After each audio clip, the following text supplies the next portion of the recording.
quarterback, yes, we want to see your arm. Yes, we want to see you make good decisions, but good decision doesn't always mean you're threading the needle. Sometimes it means you're just putting your head down like he does here, gets to the back of his drop, says, hey, there's nothing there, so I see an opening, I'm going to take it. And it boded well. First down, keeping his teammates on the field. Motion here, and Anderson unable to get very far upfield. Nicely sniffed out. That was Julian Hulman on the carry, but a nice job by Rose-Hulman in on the tackle there.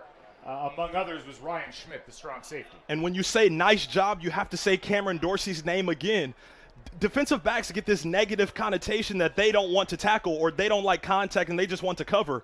Dorsey showed us a little bit something different there, taking on the block, disrupting for the ball carry, and allowing his teammates to rally to the ball. Meek will go under center here, 2nd and 8.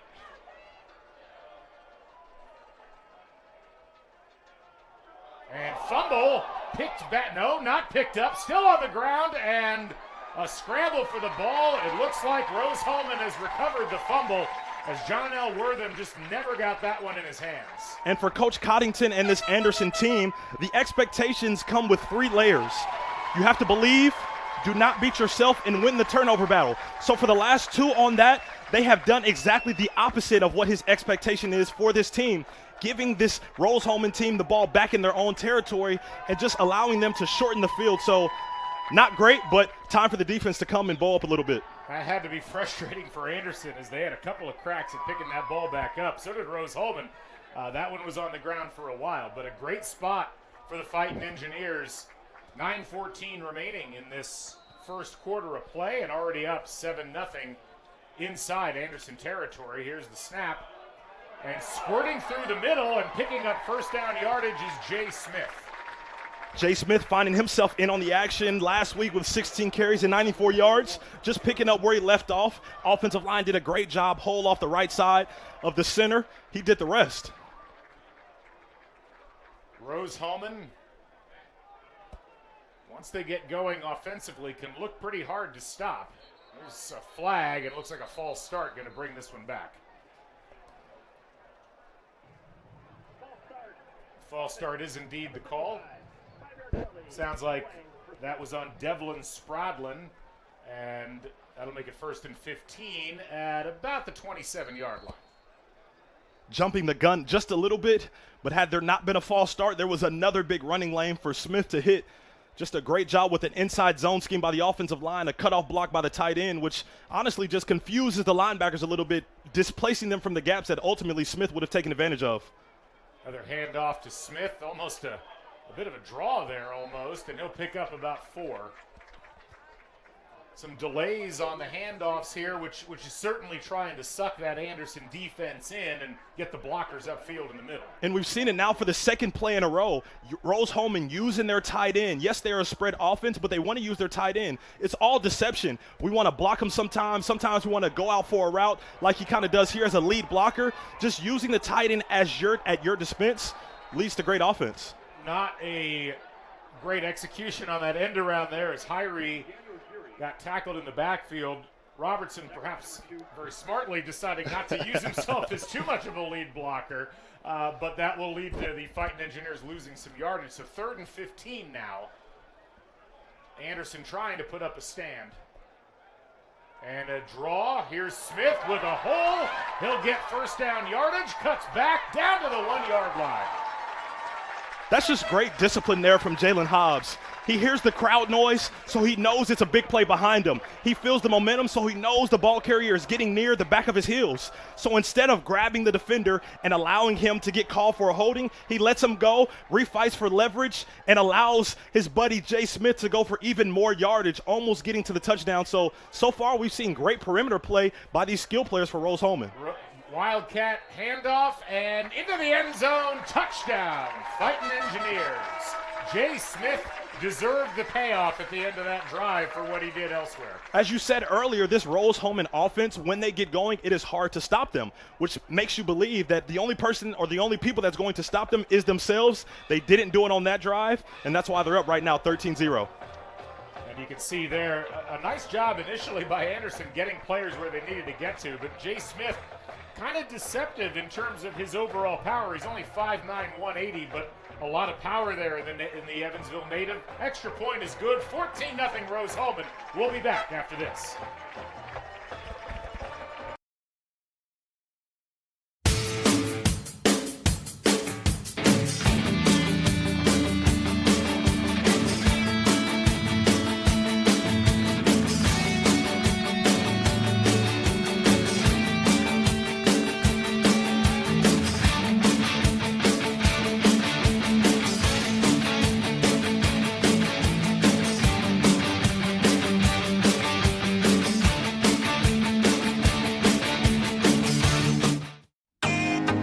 Can't get to a computer? Then we've got you covered.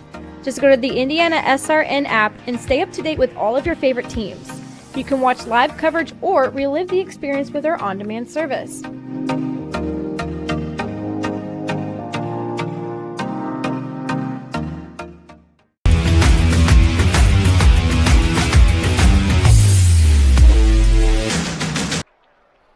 Welcome back to Cook Stadium. Rose-Hulman fighting Engineers football as they take on the Anderson Ravens here on HCAC.TV, powered by IndianaSRN.org. I'm Galen Clavio along with Jared Thomas. Kickoff goes into the end zone, and we'll have a touchback to start this next drive. And Jared, as we talked about, these two teams they're both in need of victories. Rose-Hulman certainly looked like the team that's got it more together thus far, both on the season and in this game. What does Anderson have to do to get themselves into the game at this point? They've shown both sides of it. They've shown promise to win. A couple big plays called back or negated with either a penalty or putting the ball on the ground. And then on the other side, just not showing great effort to pay attention to details, playing to the expectation and the standard that Coach Coddington has for his team. So they just have to focus in and get back to what they did on that first drive when they exposed this Rose-Hulman defense to get some big points and, not off to a great start with that false start. False start going to be whistled here, and that's going to be called on number 67. That's the center, Quinn Dryband. Which means either he was wrong or everybody else was wrong. No, it was for sure him. I could see it even from his reaction. He was like, oh, man. I thought it was time to go, but not so fast. So Anderson with a 1st and 15, and they have had a little bit of success through the air. Most of their yardage last week was passing the ball with about 250 yards through the air. So they'll go to the air this time and almost intercepted as Meek tried to fire it in, and there were two receivers in that area. That might have been a route run wrong. It looked like a great ball by Meek. I don't know if the receiver quite got his head around at the top of his route, but that just goes back to the offensive line having to protect just long enough to allow whatever quarterback is in the backfield to take his time through his progression and actually deliver a ball on time. As you see, the left side of that line getting beat just a tad early, not giving his receiver a chance to really get his eyes around on that one. Yeah, Jameer Graves was the intended target, but Julian Holguin ran right in front of the route. So interesting. Here's a pitch. And Wortham, with some daylight, he'll pick up first down yardage and get tackled out of bounds at about the 40-yard line. So nice run there by Anderson. That's about 4 plays so far. The play that got called back, the play that he fumbled, and the play that just never got quite formed. But that one, he's showing great home run ability, good speed when he bursts through the line of scrimmage. So I think they're finding success running the ball so far. I know they like to pass, but maybe he switched up a little bit, run, and then pass. Wortham, kind of a rarity on both of these rosters, a non-Indiana native out of St. Rose, Louisiana, and really built like you'd like a halfback to be built, 6'2" and 215 pounds. Certainly looks the part out there. Here's the snap on first down, and they'll hand it off to Wortham, and he'll pick up some decent yardage on first down, about 6. It'll be second down and 3, actually. First game against Trine, Anderson dominated time of possession by 15 points, but they had no points to show for it. And I think they did it by just doing this, being super methodical in their play calls and running the ball and eating up clock, tiring out the opposing defense. Now they just have to take another step and punch it in for points. Ravens, again, going to bunch up the formation. Meek takes the snap, fake handoff, and I couldn't tell at first if that was caught and then fumbled or simply dropped. They're going to say it was just a drop, and that'll make third down. That was Dietrich Johnson who should have pulled that in and gotten the first down yardage. It's the old analogy, your eyes are bigger than your stomach. He was ready to run and take advantage of all the open yardage, but he left the most important possession behind him, and that was the ball. Just putting the ball on the ground a little bit too much. Those things add up over time, and it may hurt you in the first quarter by way of a touchdown or a fumble. Timeout going to be called here by the Ravens as they'll talk it over. We'll take a break and come back.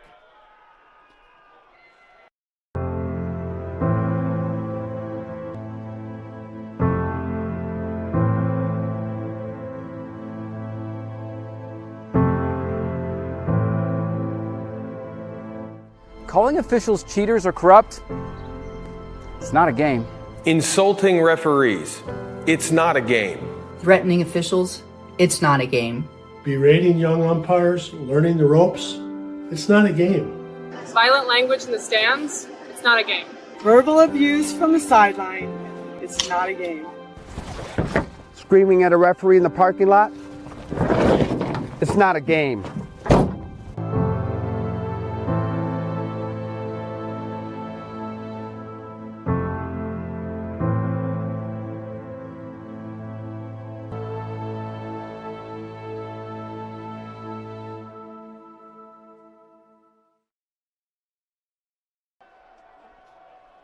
Welcome back to Cook Stadium. Anderson versus Rose-Hulman. Anderson with a 3rd down and 2. Aiden Meek, the quarterback, will hand this off and not going to get the first down yardage there. That is number 11, Markane Taylor. And right at midfield, Anderson has a decision to make. And at this juncture of the game, I wouldn't be surprised if they go for it here to keep their offense on the field. And they try. I don't think they made it, though. That was an excellent push up the middle by Rose-Hulman. Anderson, I like the aggressiveness, but they just did not get the leverage. I feel like the Philadelphia Eagles should trademark this play so they can get some of the royalties that come with it, because every time they do it, it works. But not everyone has the same success. And it actually looks like they gave him the spot, so I spoke a little too soon. Well, I did as well. I apologize. It sure looked like where the chain was, they didn't get the ball there, but where the down marker was, they decided to give it to him. Well, good for Anderson. And on the first down, they take advantage of some confusion, but an overthrow by Meek as he tried to hit his receiver out there on the edge. That was Ted Lamson.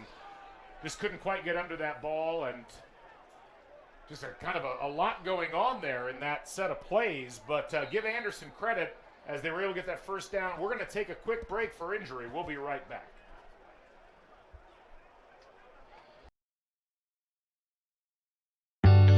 From warehousing to transportation and everything in between, Piper Logistics does it all. Centrally located, Piper Logistics has 2 warehouses in Indianapolis and a warehouse in Cincinnati, Ohio. Piper Logistics houses over 1 million square feet. Along with our transportation department, we can provide service to half the United States markets.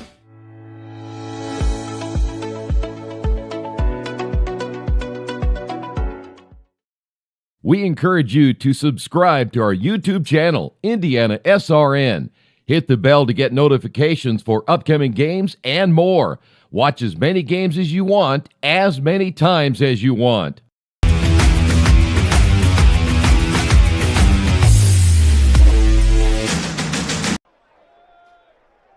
Welcome back to Cook Stadium. Galen Clavio, Jared Thomas here on IndianaSRN.org. We are live for Rose-Hulman versus Anderson. Great to have you joining us today.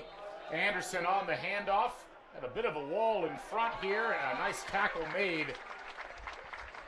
That was Julian Holguin on the carry, and just a nice job of pursuit there. Looked like, did you see the tackler there? I did not. I was just thinking about how this Raven offense has been attacking the perimeter, and then they come with an inside hitting run. It's been working so far. They've already got another first down on this drive. So I think what they're doing so far does have some promise, and so they just have to stick with it, knowing that there's a lot of time in this game. So don't go away from things that are working just because you're in a rush to score points. Looks like that was Peyton Grenowitz on the tackle. So 3rd down and 5 for Anderson. Meek. He's pursued, and he'll be taken down. Combination sack there. First in on that sack was number 55 for the Fighting Engineers, that's Joseph Bueno. And for Bueno, that's the second time on this drive alone that he's been in the backfield scotch-free. The first play, I don't think the tight end Dietrich Johnson got to his gap correctly, allowing Bueno to pursue the ball carrier. That one, they just ran a TE stunt. Bueno, on the receiving end of being the defensive end, looping around, causing some havoc and ending up with the sack. It'll be a timeout for Anderson. We'll keep it here. Just a reminder, folks, that if you'd like to learn more about HCAC academics, be sure to go to heartlandconference.org. The Heartland takes academics very seriously. Our athletes each must maintain a 3.5 grade point average. Each year, over 1,000 student athletes carry at least a cumulative 3.5 GPA, and the names are all on the HCAC academic team. You can see the sack here, and just an excellent job of pursuit. And Bueno was really in early there, but also getting credit is Jakey Ovanich, as he was out injured earlier and has come back and made a couple of really good plays. Bueno with a little rock the baby at the end with a little celebration, having fun on this Saturday afternoon. St. Pierre barely gets that punt off. It's not a great one. Picked up, and on the return, this is Hobbs as he is hemmed in on the side here. Ball's down. Hobbs fumbles the ball, and it's picked up by Anderson, and that will be first down Ravens at the 23-yard line. And when you do a little bit too much, trying to make something happen out of what looks to be nothing, that's exactly what happens. You put the ball on the ground, giving this Raven offense the ball, just like they gave you the ball in plus territory. Just some early mishaps for both of these teams, just privileging these teams with extra possessions, and it just, man, time and time again, anytime you put the ball on the ground and giving a team another possession, it's never a good thing. Looked like Carlos Alarcon Solano on the fumble recovery, and Hobbs there just tried to do a little bit too much. So the Ravens given new life, and it'll be Meek in the backfield in the shotgun. And he'll fake the handoff and be taken down by a host of Fighting Engineers. Not sure if that was an RPO gone wrong there, but the wrong decision looked like it was made. If it was an RPO, the first part of that RPO should have been given because the run play was there. Big tackle number 71, Josiah Hardy. He got injured a couple plays ago, comes back in and absolutely punishes the defensive lineman, got him out of the gap, creating that run lane. So they go back on the sideline. I'm sure quarterback coach is going to be like, hey, hand the ball because it was there. So Meek will face a 2nd and 14 at his own 27-yard line. And a false start, clear as day out there on the side, and another self-inflicted loss there by Anderson as Jameer Graves just moved when he didn't need to.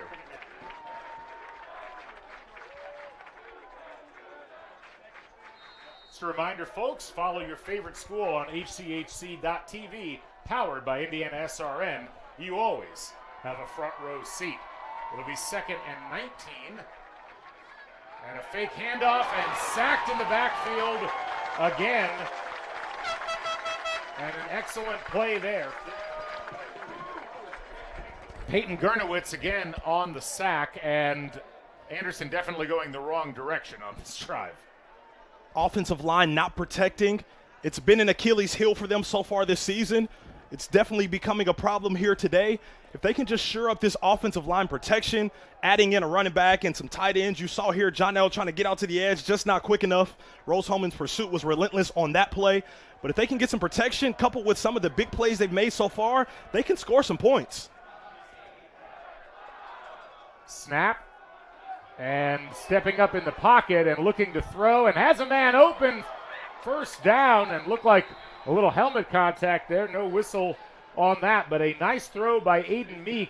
And the catch made there looked like by Dietrich Johnson. So a first down out of almost nothing there for the Ravens. And I know Raven fans are going to say, hey, if you're going to hammer our offensive line and how they need to protect, then you have to give them credit. They did a great job on that play, getting all of the rushers up the field, allowing Meek to step up in the pocket. He thought about running, but he didn't. Got it to Dietrich, and now they're in 1st and goal territory. Ravens threatening. And Rose-Hulman probably a little on their heels after thinking they had Anderson sewed up. Here's Wortham with the ball, and he is met and taken down. Excellent job there. And looks like leading the tackling there was Sheikhu So, the safety who's normally all over the place for this Rose-Hulman team on defense. It must just be a byproduct of Rose-Hulman defensive backfield, that if you play in the defensive backfield for the Fighting Engineers, you must come down and tackle, because now So has done it, Dorsey has already done it.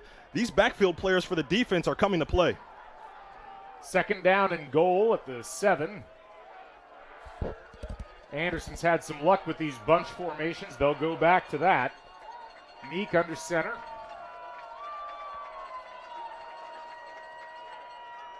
Fake handoff, rolls out, and laying out but unable to come up with the ball there was Ted Lamson.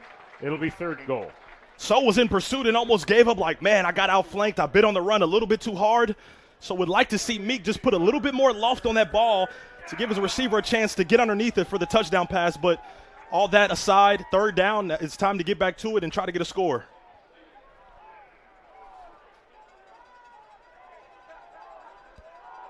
So Anderson really needs to pick up some points here, just for confidence, just for can we stay in this game into the 2nd quarter and beyond. They've shown that they are on the same playing field as this Rose-Hulman team competitively thus far.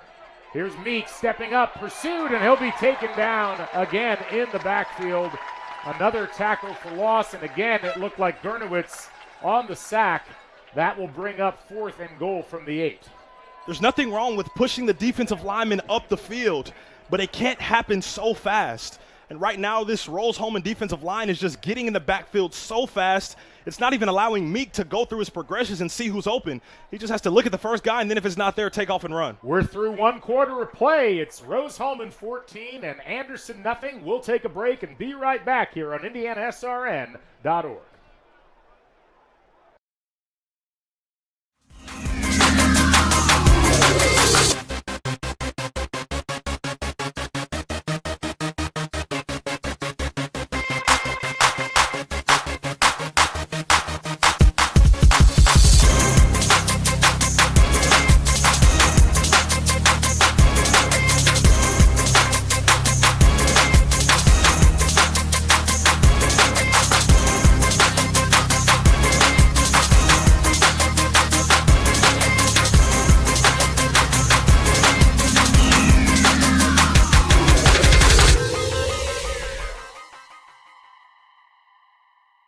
Doing okay? Oh, yeah. Doing great.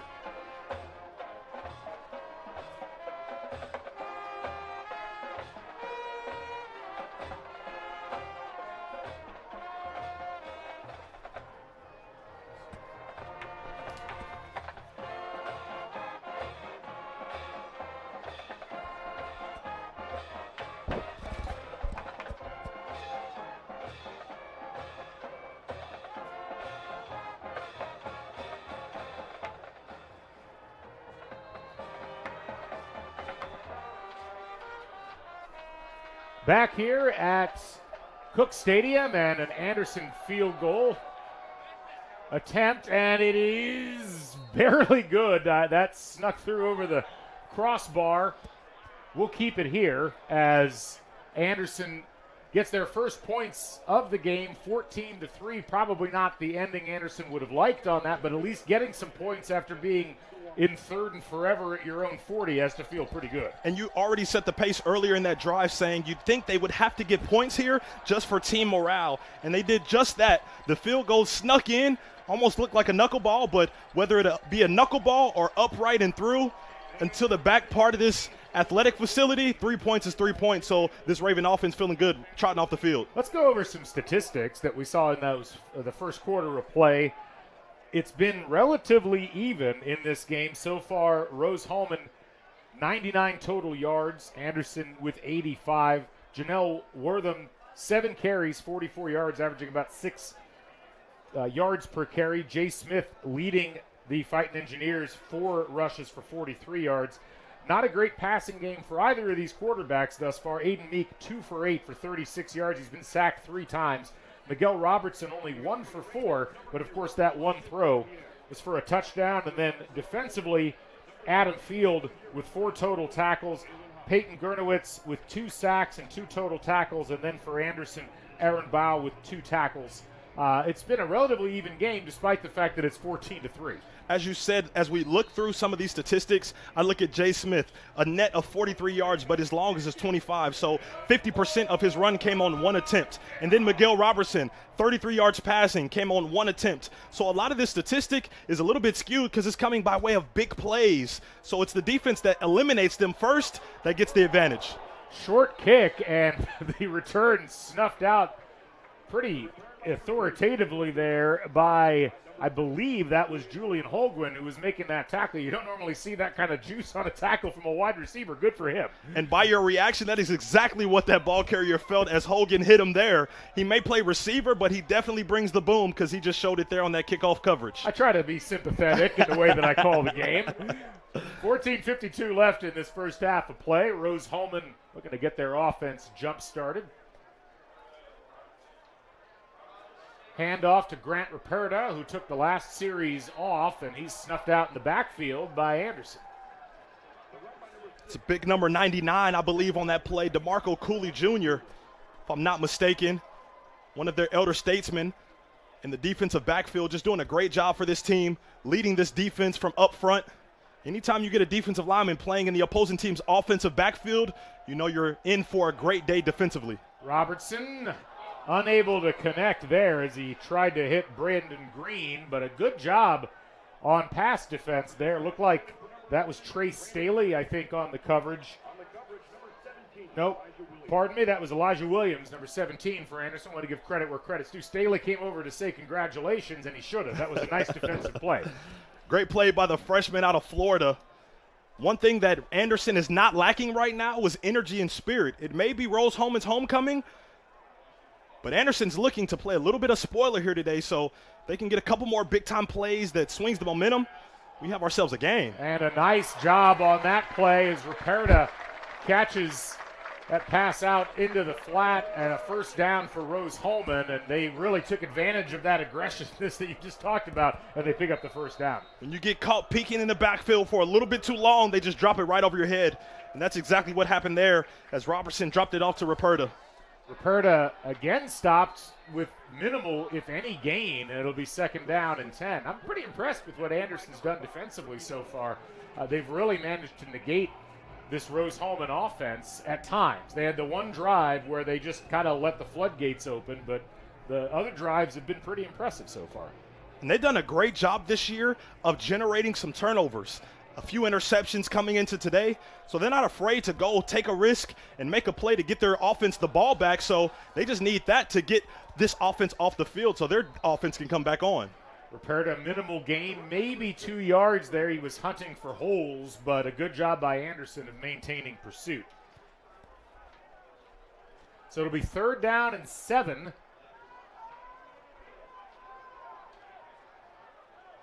And Robertson getting the call in from the sideline. A little bit of back and forth about what they're going to go with here. I just love the gamesmanship that comes with signal calling.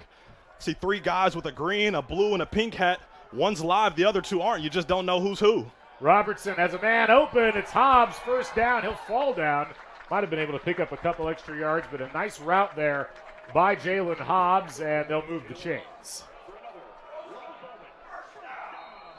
Fighting Engineers back into Anderson territory. And Robertson will stay in the shotgun. He's got Ruperta with him, and he'll hand it off. And Ruperta, a little bit of a head of steam. He'll pick up about 6, maybe 7. It'll be second down and 3. I talked about it at the start of the game. There are some spells that this Rose-Hulman team hits throughout the course of the game. They start the season very slow against DePaul, and then they fight their way back into that game. And then some fluctuations as they go into game 2 and game 3. So far, I like the consistency that they're playing with, because to be a team that gets back to Division III playoffs, they have to play with consistency. Swing pass, and breaking free and streaking down the field for the touchdown is Daniel Hirzy. Touchdown, Fighting Engineers. He gets a little assist by way of a block from his outside buddy at the receiver position, and he just takes it the rest of the way. Didn't have to make anybody miss, just caught, saw the end zone, and just took it the distance. It felt like only a matter of time before Rose-Hulman was going to try to stretch the field horizontal, and you can see right here, Hirzy able to find a lane, and not a lot Anderson could do on that. Nothing special there, just outrunning everyone on the Anderson defense and getting your team up by 3 scores. Point after attempt is good. 21-3. Rose-Hulman leads. We'll be back right after this.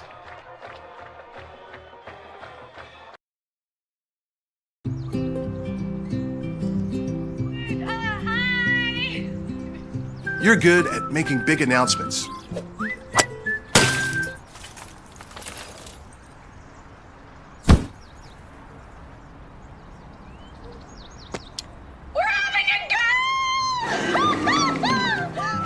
We're good at your insurance. Start with Indiana Farm Bureau Insurance, online, over the phone, or in person, and stop knocking on wood. We encourage you to follow us on Twitter at IndianaSRN. Find upcoming games, video highlights, and much more. Follow us now at IndianaSRN. We encourage you to follow us on Twitter at IndianaSRN. Find upcoming games, video highlights, and much more. Follow us now at IndianaSRN. Welcome back to Cook Stadium. Galen Clavio, Jared Thomas. This is HCAC football. Rose-Hulman taking on Anderson. And the Fighting Engineers leading the Ravens 21-3 thus far. Anderson's made some good plays at points throughout the game as we get the kickoff here. High and coming down to Marcaine Taylor. Little miscommunication about blocking there. He'll be driven out of bounds at about the 20. For Rose-Hulman and their offense, I just love what Andrew Fries, the offensive coordinator and offensive line coach, is doing. A multi-level offense that can attack you through the air, can attack you on the ground in the intermediate phase of of the defense that's going against them. And even at Davenport, when he was there in the state of Michigan, he improved that offense in the time he was there by 11 points per game and 100 yards per game. And you see why. Having great weapons to go to and getting the playmakers the ball, and they've done that so far here today with 21 points, so they're off to a fast start. Looks like a personal foul was flagged on that kickoff return, so that's going to take it half the distance to the goal, pushing the Ravens further back. Looks like they'll start at about the 10-yard line, I'm guessing.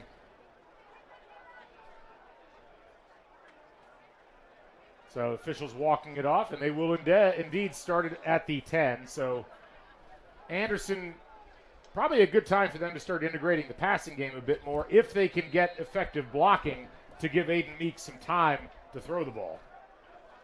We may be getting to that point, but I don't know if we're quite there yet, because as soon as we start passing the ball, looking to catch up and keep up with the Joneses for points, then we just give Rose-Hulman more possessions, because passing means potentially incompletions, which means to potentially tip balls and turnovers, and then it's just a disaster everywhere from there. Marcaine Taylor on that handoff picks up about 5 yards, the freshman out of Castle Rock, Colorado. Kind of the polar opposite from a physical perspective of Janelle Wortham is Marcaine Taylor, about 5'7", far more of a speed back. But a nice first down play there by Anderson. It'll be 2nd down and 4.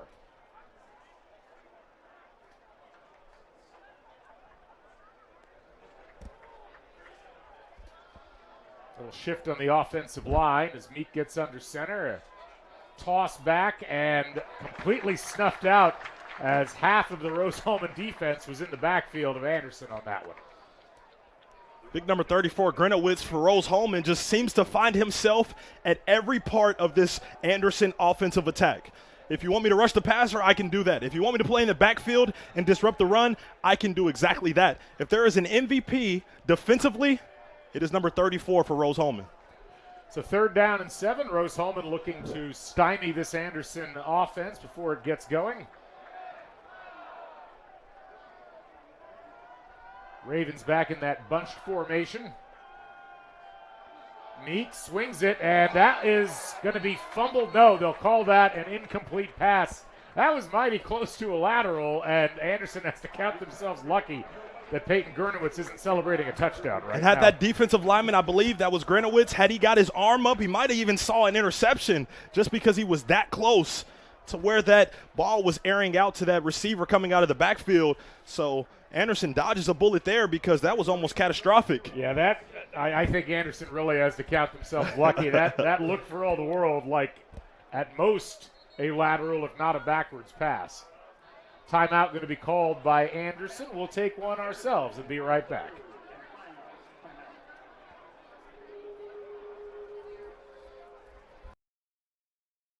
Your hauling or moving project has arrived, and College Hunks Hauling, Junk, and Moving has you covered. Honest. Uniformed. Nice. Knowledgeable. Service. College Hunks Hauling, Junk, and Moving. Can't get to a computer? Then we've got you covered. Just go to the IndianaSRN app and stay up to date with all of your favorite teams. You can watch live coverage or relive the experience with our on-demand service.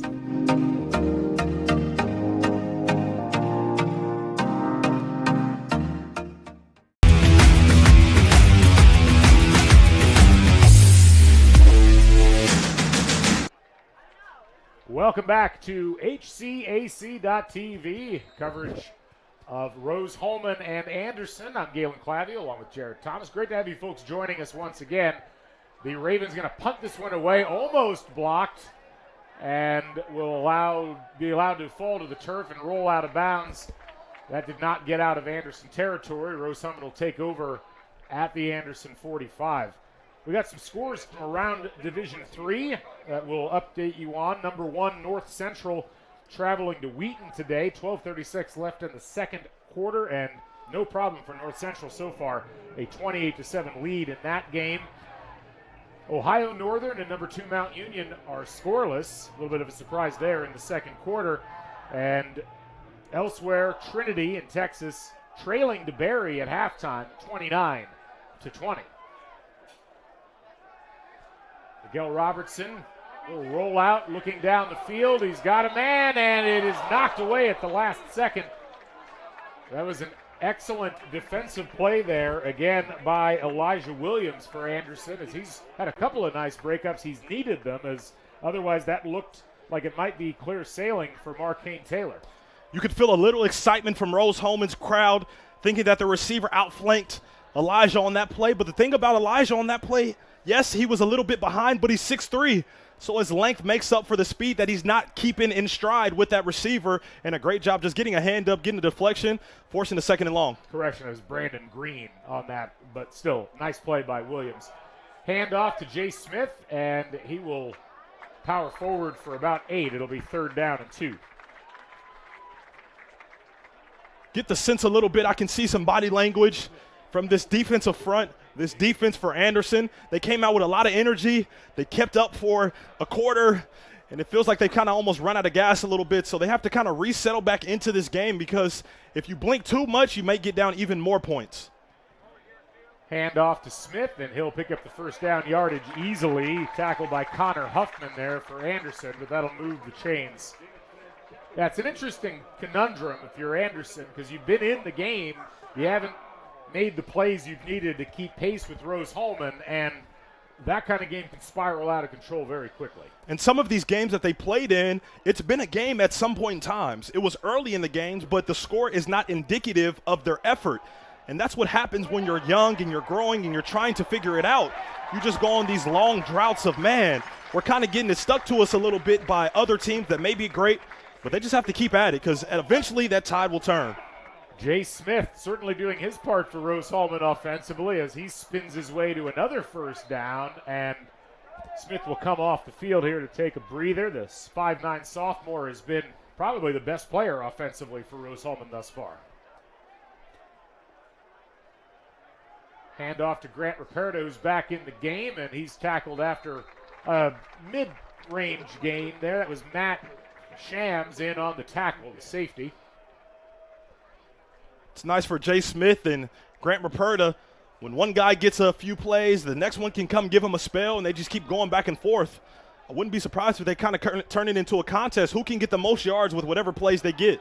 Roberto rumbling down the field, and he will be stopped just shy of the goal line, and that interior line from Rose-Hulman really punishing Anderson right now. And we've seen Rose-Hulman's offense just go to a running the ball model. They haven't had to air it out that much because there's no need. They're finding a lot of success on the ground, and they're staying with it, which has got them in 1st and goal territory. So it'll be 1st and goal at about the 2-yard line. Robertson hands off to Roberto into the end zone. Touchdown, Rose-Hulman. Miguel Robertson with the easiest job on the field, signaling for the touchdown, and prior to that, just giving a couple handoffs to his buddies and just watching them do work.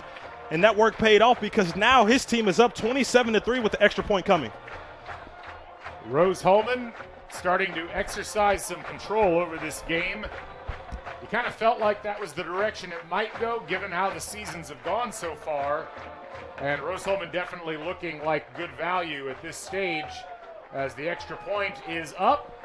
It's good. It's 28-3. Rose-Hulman leading Anderson. We'll be back right after this.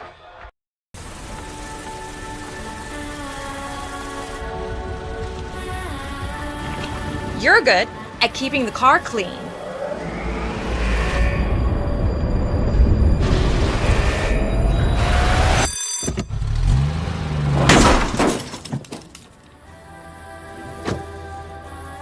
We're good at your insurance.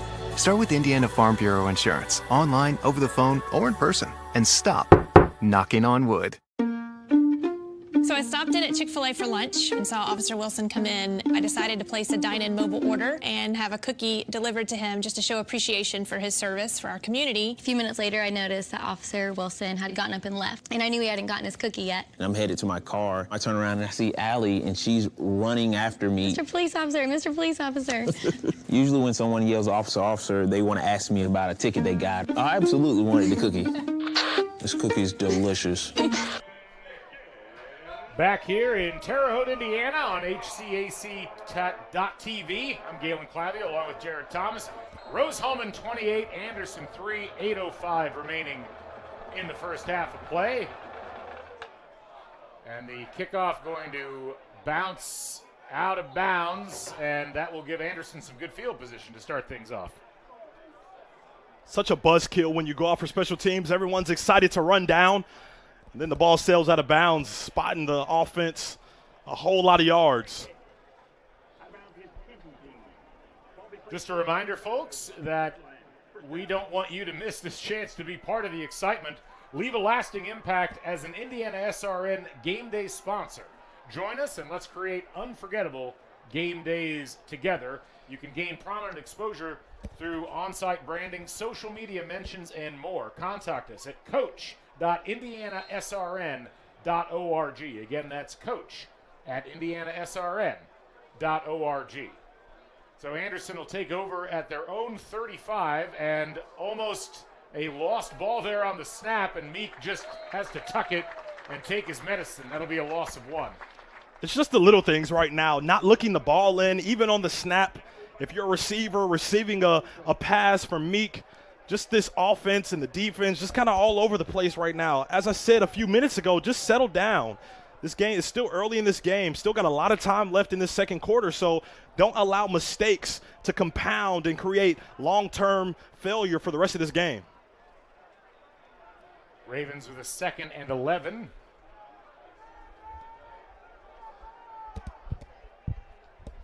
Aiden Meek back in the shotgun, and he will motion Wortham. And a little swing pass, and that is incomplete. And again, kind of a detail-oriented situation there, just not making the connection. They just seem to not be clicking on all cylinders right now. And that doesn't mean they're going to go for a bunch of yards on one play. It just means that you're going to make the small plays. Coach Coddington talks about he wants to create an offensive game plan that allows for positive plays to be made. But it's tough to make those positive plays when you can't do the little things that equate to positivity. So the Ravens will break huddle, and they got to pick up 11 yards here to keep this drive alive.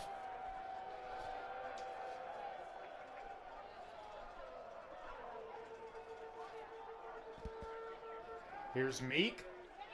Downfield and wrapped up immediately on that catch was number 7, Julian Holguin. And a nice job by Rose-Hulman getting right to the ball. And looked like we had potentially a player shaken up there, but getting back up, and apparently none the worse for wear, was Jacob Fields. Good to see him able to pop up and get off. So it'll be a 4th down, and that'll mean a punt for Anderson. Going back to receive this will be Jalen Hobbs. And on the far sideline for Anderson, I see quarterback, sophomore, number 9, Roosevelt Norfleet, warming up. He got some action in game 2. 10 of 16 for 140 yards and a rushing touchdown. So maybe a quarterback change for this Anderson offense to get a different flavor in there and mix up some things. St. Pierre narrowly avoids getting that blocked. Another muff, and it looks like Anderson may have gotten the ball back. And we'll wait for the official signal, and they are going to give it to the Ravens. Jalen Hobbs has had a rough day in special teams, to say the least. The second time he's lost the ball on a return, and another spot of bright news for Anderson when they desperately need it. And they just have to take advantage of it. For Rose-Hulman, if I just take a second, these are the types of plays that contribute to those dry spells. You just allow a team to stay in the game. You make a poor judgment call now on 2 punt returns. On that one, it's not ideal, but maybe just back away from it. Allow it to bounce out of bounds or go further back in your territory, but at least you secure the ball for your offense. It's tough. You get in that situation. You got players all around you. It's hard to keep concentration. You called it. We've got a new player in at quarterback for Anderson, and he'll complete his first pass, although not for very much, maybe a yard gain there. But in at quarterback, it's going to be Roosevelt Norfleet III out of Fort Wayne, 6'2", 205 pounds, and we'll see what he's able to do with this offense. And that doesn't mean Aiden Meek was doing a bad job, because I don't believe that to be the case. But sometimes as an offense, you hear a different voice. You get a different play call, and you actually make a play that you could have made earlier, but you didn't, and you just so happen to make it when a new quarterback gets in. So it's more so about perception than it may be reality. Norfleet also a little bigger in stature. Maybe he can handle some of this rushing attack that the defense for Rose-Hulman is putting on him at this point. He'll roll out and get pulled down. Well, I didn't call that one, did I? I don't know that anybody could have stayed upright during that particular amount of duress. Is a nice job by Rose-Hulman of getting in the backfield. And he had his receiver right there, Julian Holguin, out in the flat. I think he got a little bit scared because he pumped it like he was going to throw. The defender was in full pursuit, so maybe didn't want to turn the ball over in just his third play or second play from scrimmage. So I get it, but those are some of the plays that, look for them to come back to and take advantage of. You'd rather a player do that. We see oftentimes quarterbacks try to make a play that doesn't have a great chance of success, and they turn the ball over at a time when their team can't have it happen. Happened last night in that Louisville-North Carolina State game with Louisville on the goal line. So 3rd down. Fake handoff, and a nice job on the pressure there, and sacked well in the backfield. And that is Ryan Schmidt, the strong safety, came in off the edge, and nobody touched him coming in on the quarterback. And I saw him. He got the sack and will be credited as such, but he was trying to punch that ball out. It's not just good enough to get a sack. We want more possessions. That's what everyone is after in today's age. We want to score a lot of points, and we want to get more possessions for our offense. So as you see him go here, just scratching and clawing at the ball, trying to get that thing out, because he knows if he gets it on the ground, his defenders in pursuit outflank their offense and could potentially do a scoop and score. Well, and credit to Norfleet for not coughing the ball up in that situation. Here's the punt, end over end, and that was an odd one. No fair catch called, and an immediate tackle. And Hobbs, and again, kind of a questionable decision there, as that almost got taken out of his hands. And that was just a battle of receivers going for what looked like a pop fly. You got Holguin for Anderson and Hobbs for Rose-Hulman, both fighting for the ball. If I were Rose-Hulman, I would just tell Hobbs, hey, if there's any question, just get away from it, because he's starting to even scare me a little bit on his punt coverage. Well, and especially at this point with your team up by 25, you're inside the 15-yard line. Let that one bounce. Your offense has shown an ability to move the ball on Anderson. I'd rather take my chances there. So Rose-Hulman begins their next offensive possession, and Grant Roberto rumbles for first down yardage. I'll pick up about 13 on that one, and once again, The Fighting Engineers able to move the ball down the field. 3:58 remaining here in this first half of play. And there's a certain expectation for this Rose-Hulman team, for Coach Sokol being the head coach in his 13th season. He's led 4 teams since 2015 to 8 wins. In program history, the single season record is 9. And so to get 9 wins, to get back to the playoffs, it's all of the little things in games like this that come back to bite you in the rear end later. Because if you don't master it now, it will never be mastered, because these are the times that you get better at it. Nice tackle by Connor Huffman, the defensive lineman, on that last play. Second down. Hobbs has a little bit of space. He'll make a nice catch at the 38-yard line. First down, Rose-Hulman, and a nice touch pass by Miguel Robertson. I usually know that someone is pretty fast when they're running full speed and they make it look very easy. And that's exactly what Hobbs did there. And probably more impressive, it was his ability to track the ball just over his left shoulder. I'm assuming he's right-handed, so to have the eyes to see it over your left shoulder and bring it in, that's a big-time play. And a great throw by Robertson on that. Roberto on a relatively quick snap, able to pick up 7, and Rose-Hulman really moving the ball nicely now, under 3 minutes in this first half of play. Jalen Hobbs can go for big yards at big gains. 14 catches, 205 yards in game 2 against Trine, in a game they won, so he can fill it up quickly, and he's doing that so far on this drive. Another first down for Rose-Hulman as Roberto rumbles for about 5. And the ball down to about the 27-yard line here with 2.5 minutes left. Robertson getting the calls in from the sideline, and Rose-Hulman taking their time here, as they should. They want to wind as much time as possible off the clock and obviously still leave themselves time to score. Robertson, little rollout handoff, and Roberto rumbles down the field again and picks up another first down, another 13, 14-yard gain, down to the 14 of Anderson. And that's a draw play that we ran when I was in school at Northwestern. You do a little sprint out to the running back to make it look like you're doing sprint out pass. And all the running back does is take a step back and you go for the handoff, and it just gets the defense to over pursue on the sprint out and create a wide open running lane. And now they've capitalized off of that play twice here today. Robertson handoff to Jay Smith back in. He squirts through the line, and he'll pick up about 6. And Anderson really struggling to make the tackle at the line of scrimmage here. Rose-Hulman just gashing them for huge yards. And gashing them comes very in a methodical way, as you said a little bit ago, kind of taking their time, because they know if they go in up 35-3, that's a lot better than not. And giving this Anderson team an opportunity to score some points before half. Touchdown, Rose-Hulman. And Jay Smith once again. Roberto did most of the heavy lifting during that drive, and they let Smith come in and finish it off. And quite a drive for Rose-Hulman, about 90 yards there, and they looked like they had very little resistance. You can see the replay here as Smith able to avoid that initial tackle, and no problem for him covering the remaining 10 yards. If Roberto and Smith don't already have a little side bet going on who's going to get more yards, I will create it for them today, because it seems like anytime they get the ball, they do some great things. 35-3, Rose-Hulman leads. We'll be right back after this break. Myers, Vice President of IndianaSRN. Thanks for joining us. Do you know IndianaSRN broadcasts 350 games a year? All sorts of sports? Yeah, we do. Hard to believe, isn't it? IndianaSRN loves to put student athletes first on our website. If you're a business out there, we probably could help you too.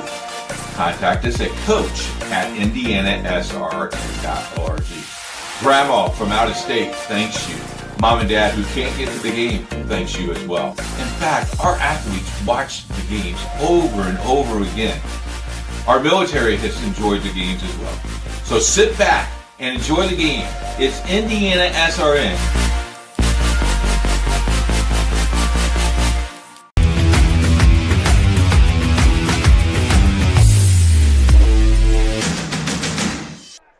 Welcome back to Cook Stadium in Terre Haute, Indiana. Galen Clavio, Jared Thomas here on HCAC.TV, powered by IndianaSRN. It's 35-3. Rose-Hulman leads Anderson, and Anderson needs to try to get something going here as they head into halftime.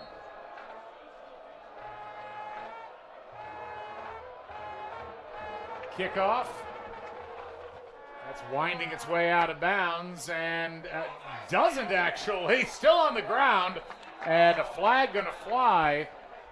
I think the entire Anderson return team thought that was headed out of bounds from the trajectory, but it dropped dead on the turf at about the 14.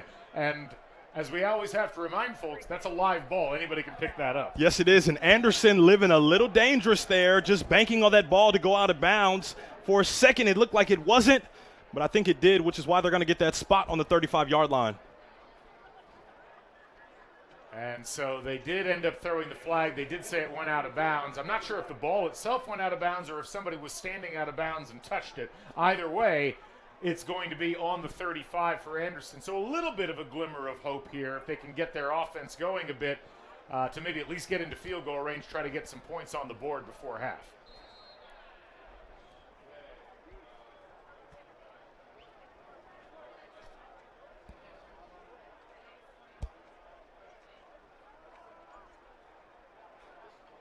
Snap here on first down, and the handoff to John L. Wortham, and he gets a nice pickup there, and I believe gets first down yardage. You can see an assistant coach for Anderson signaling to their offense to hurry up and get on the ball because, hey, we don't have a lot of time here. We got to go score some points, and time is not on our side. Probably want to save the timeouts for later in the drive. Norfleet drops back. Rolls out to his right under pressure, and he will be brought down again by Gernowitz. And no timeouts for Anderson. They did not get the first down on that last play, so now they're back to almost 3rd and 10. This was a bad set of circumstances for this Anderson squad. Looks like a timeout is going to be called by Rose-Hulman. We'll keep it here. And Fighting Engineers may be thinking, hey, we could get one more score in if we can make another stop and then get the ball back, as they had all 3 of their timeouts. Yes, they do. And I just want to take time to say to our producer, Chuck, thank you for keeping me in line, because I almost for sure thought I saw 3 for timeouts for Anderson, but that was actually 3 points. So that's my mistake. Chuck coming in for the rescue. He is the best producer on SRN. I hope no one's listening, but that's just what I'll say right now. So he's doing a great job, but nonetheless, when you don't have your timeouts, that's even more of a reason why everyone has to jump on the ball and get to the next play, because you don't have that time and you can't stop the ball or stop the clock when the ball is sitting in the middle of the field. Rose-Hulman has really come up with a lot of key plays. They've really penetrated this Anderson offensive line throughout this first half. If you're Anderson, you really got to be careful. You need to make something happen on this play, but you don't want to lose more yardage. Snap back to Norfleet, and screen pass. Wortham going to rumble down the field. He'll get the first down and more. 40, 30, and he's knocked down at the last possible second there. But that was a really nicely designed play as they took advantage of that aggression and figured out a way to pick up a huge amount of yardage. Looked like that might have been either So or Field on that tackle. I didn't quite see who that was on the block, but there was a big-time block that was thrown for Wortham to get out just enough, and it was right there by big number 72 for Anderson, just doing a great job of getting out in front of his running back. It was Sherman Turner, the sophomore. And that was Adam Field on the tackle, really saving what could have been a touchdown given the size of Wortham and what a head of steam he had. But Anderson got the clock stopped there because he went out of bounds, which was huge. At the 24-yard line, first down, and then throw out to the sideline here, and choosing to step out of bounds smartly is Julian Hogan. He almost hit me with a pump fake a little bit. I thought he was going to try to cut inside and get some more yards. I was like, no, don't do that. And not to my dismay, he jumped out of bounds. So great heads-up play there by Hogan. So Anderson down to the Rose-Hulman 18. And they've gotten themselves into field goal range, but at this point, if you're Anderson, down 32, you really need to score 6 points. Roosevelt Norfleet III in the shotgun.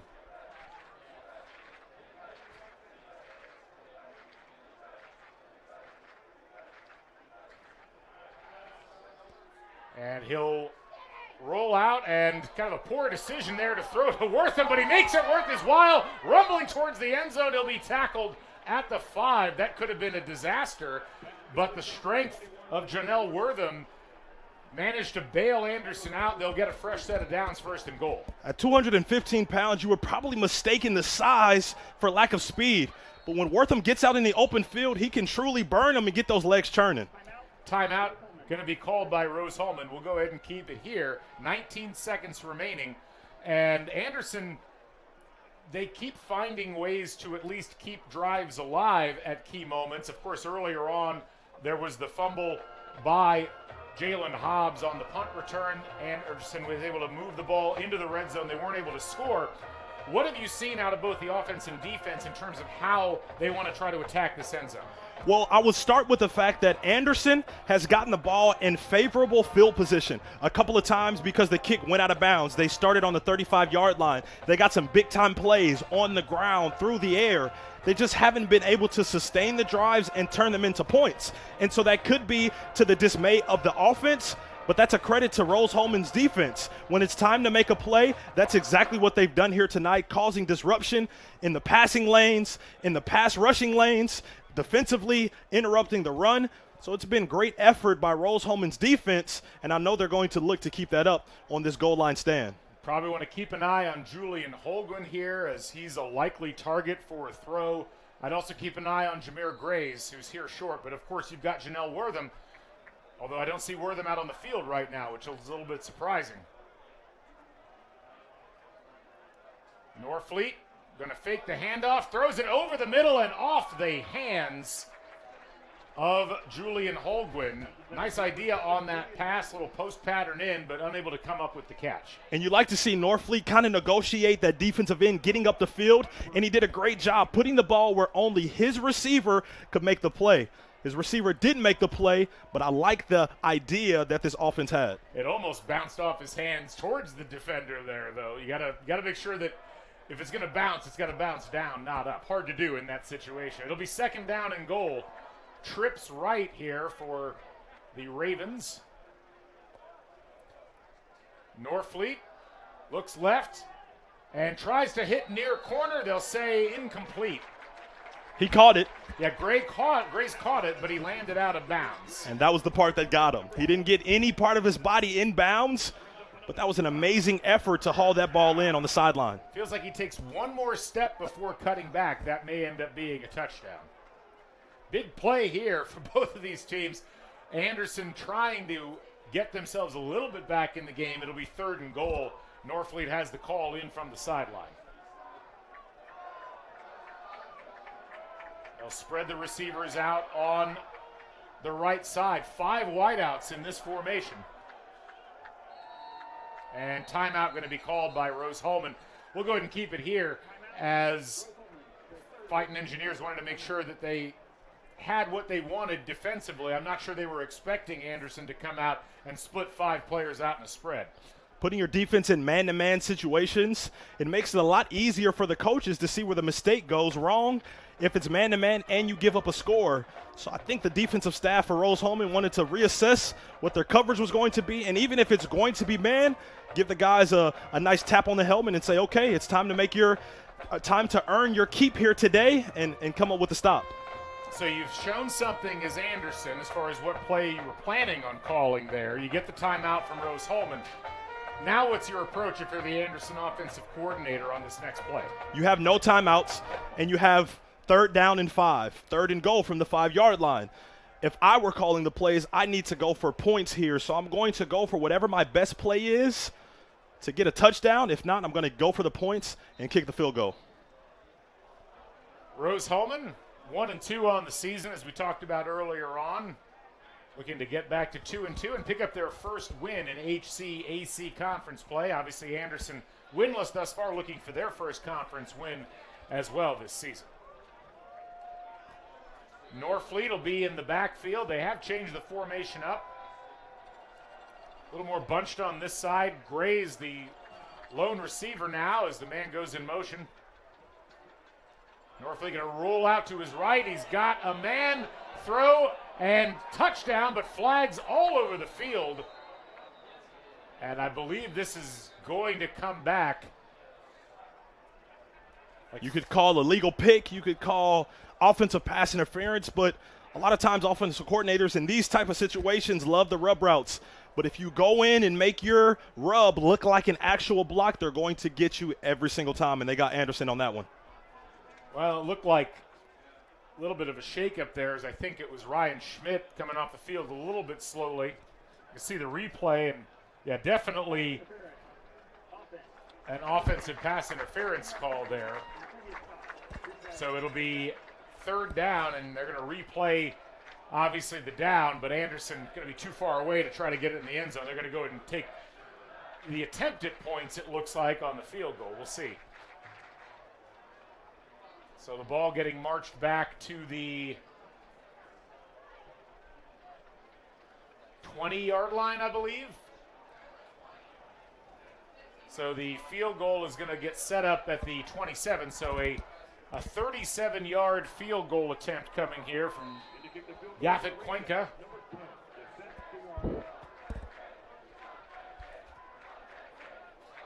This will be a flag and I think a false start perhaps here.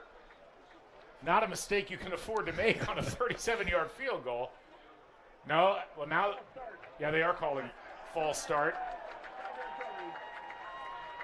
So that'll march it back a little bit further, and that makes the field goal more difficult. Kickers at this level, it's not an automatic thing like you see in the NFL or in FBS, and even there it's not always automatic. Nothing is a gimmick because it is a skill to get that ball through the uprights.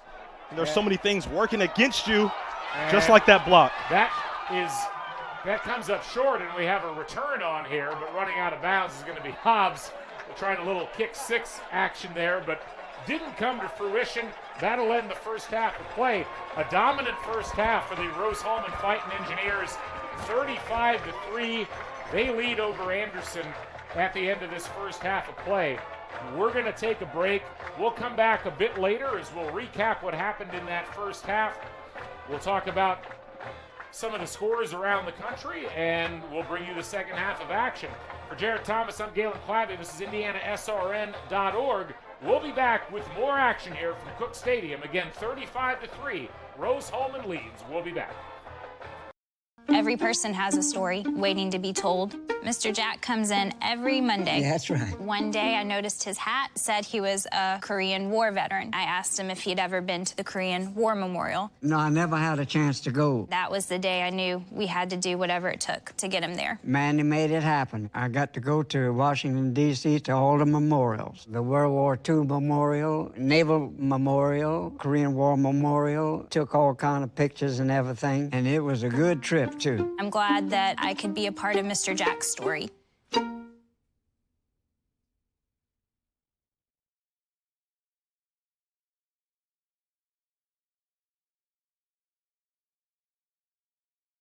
We encourage you to follow us on Twitter at IndianaSRN. Find upcoming games, video highlights, and much more. Follow us now at IndianaSRN. We encourage you to follow us on Twitter at IndianaSRN. Find upcoming games, video highlights, and much more. Follow us now at IndianaSRN. A good engineer, a good mathematician, a good scientist can identify problems.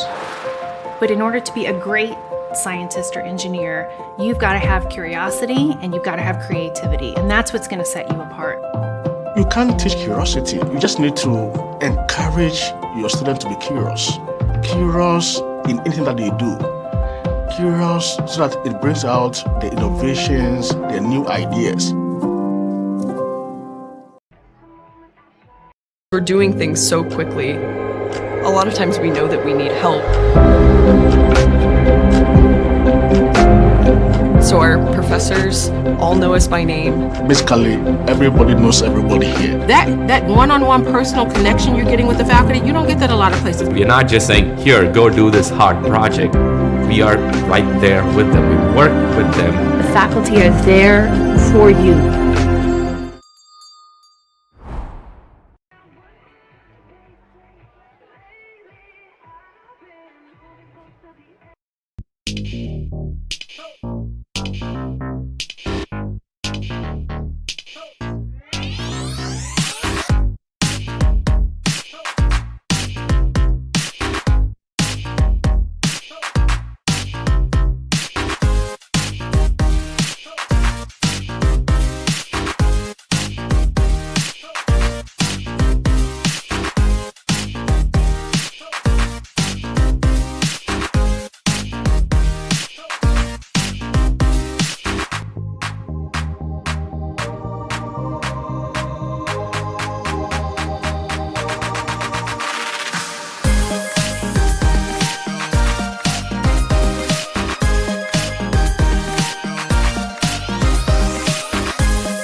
Anxious over algebra? Call Ask Rose, the free science and math homework helpline. It's free world-class tutoring. Just call, chat, email, or screen share. Learn more at askrose.org. Confused by chemistry? Call Ask Rose, the free science and math homework helpline. It's free world-class tutoring. Just call, chat, email, or screen share. Learn more at askrose.org.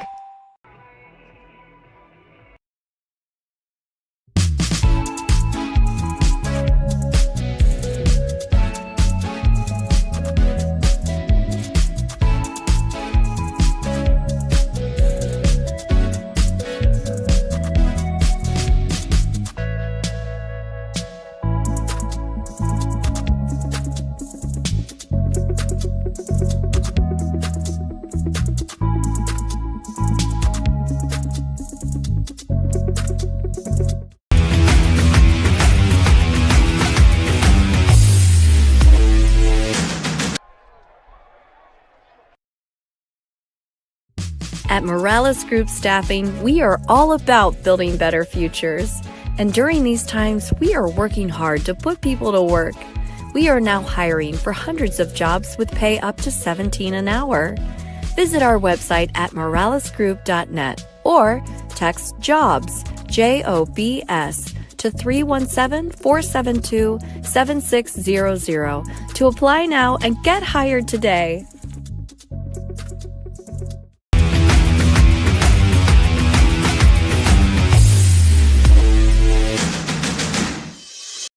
We encourage you to follow us on Twitter at IndianaSRN. Find upcoming games, video highlights, and much more. Follow us now at IndianaSRN. My name is Brittany. A little thing I love about the Egg White Grill is the toasty English muffin. It's toasted perfectly. It's just a little crispy, but not like hard crispy, but just crispy enough that when you bite into it, everything is perfect. My name is Curtis, and I love the Egg White Grill because the egg itself, it's like soft and fluffy, like a pillow. I wouldn't eat my pillow, but I'd eat the Chick-fil-A breakfast egg white sandwich for sure. They say nice guys don't finish first. So maybe it's time to reconsider what it means to be first.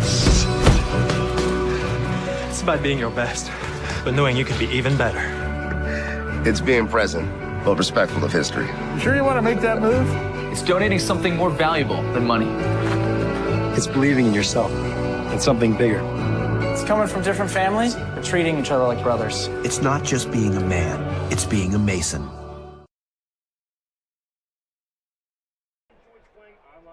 My name is Brittany. A little thing I love.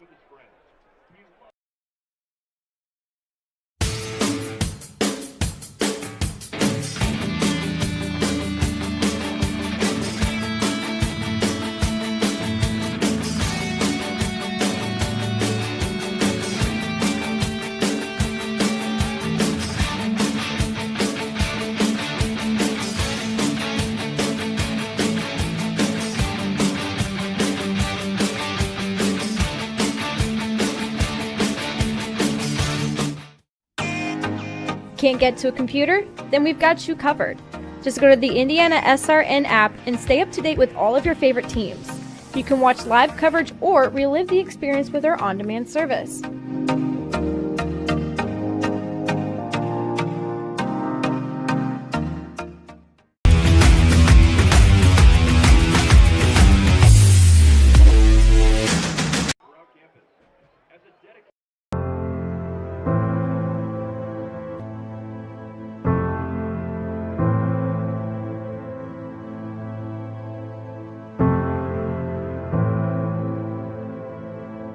Calling officials cheaters or corrupt, it's not a game.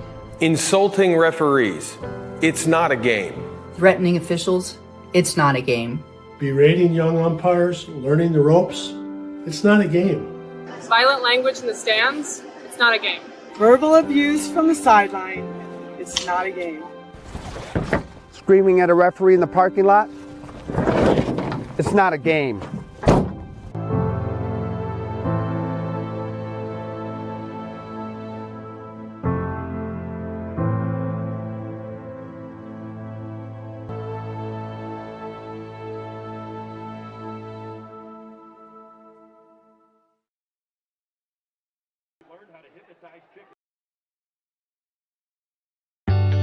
From warehousing to transportation and everything in between, Piper Logistics does it all.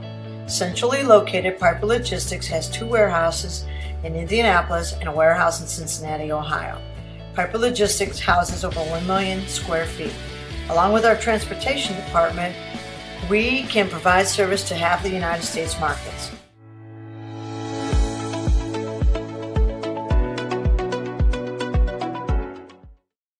We encourage you to subscribe to our YouTube channel, IndianaSRN. Hit the bell to get notifications for upcoming games and more. Watch as many games as you want, as many times as you want.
You're good at making big announcements.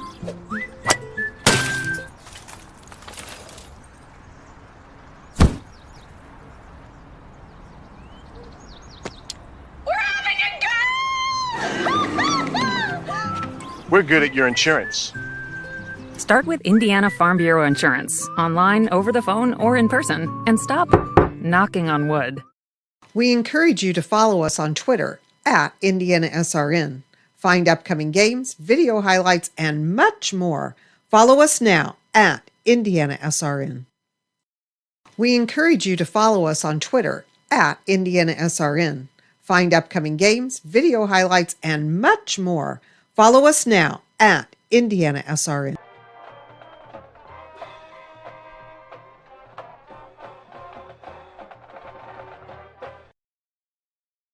Your hauling or moving project has arrived, and College Hunks Hauling, Junk, and Moving has you covered.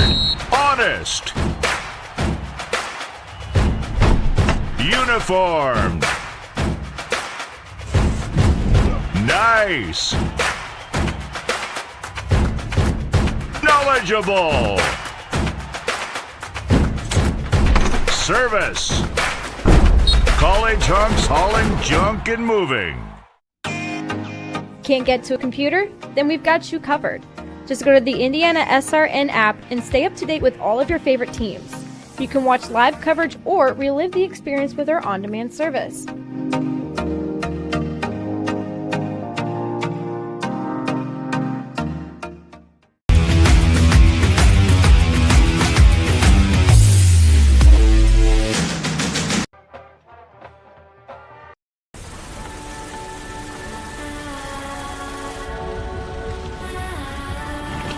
You're good at keeping the car clean.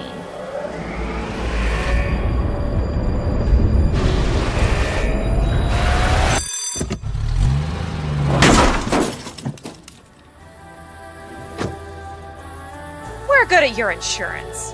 Start with Indiana Farm Bureau Insurance, online, over the phone, or in person, and stop knocking on wood.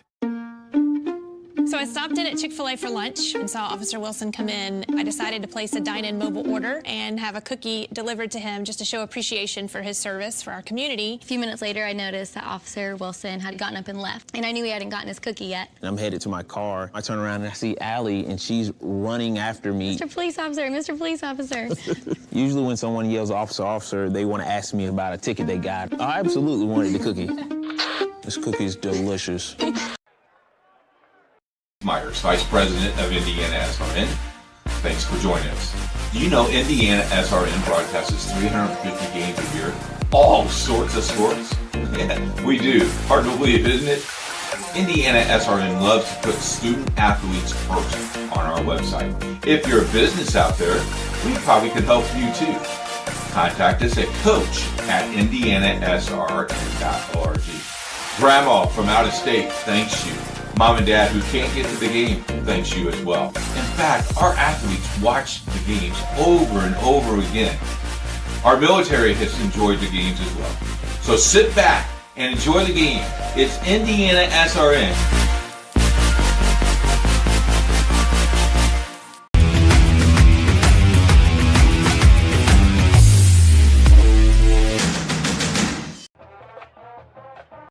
A good engineer, a good mathematician, a good scientist can identify problems. But in order to be a great scientist or engineer, you've got to have curiosity and you've got to have creativity, and that's what's going to set you apart. You can't teach curiosity. You just need to encourage your student to be curious. Curious in anything that they do. Curious so that it brings out the innovations, the new ideas. We're doing things so quickly. A lot of times we know that we need help. So our professors all know us by name. Basically, everybody knows everybody here. That one-on-one personal connection you're getting with the faculty, you don't get that a lot of places. We're not just saying, here, go do this hard project. We are right there with them. We work with them. The faculty are there for you.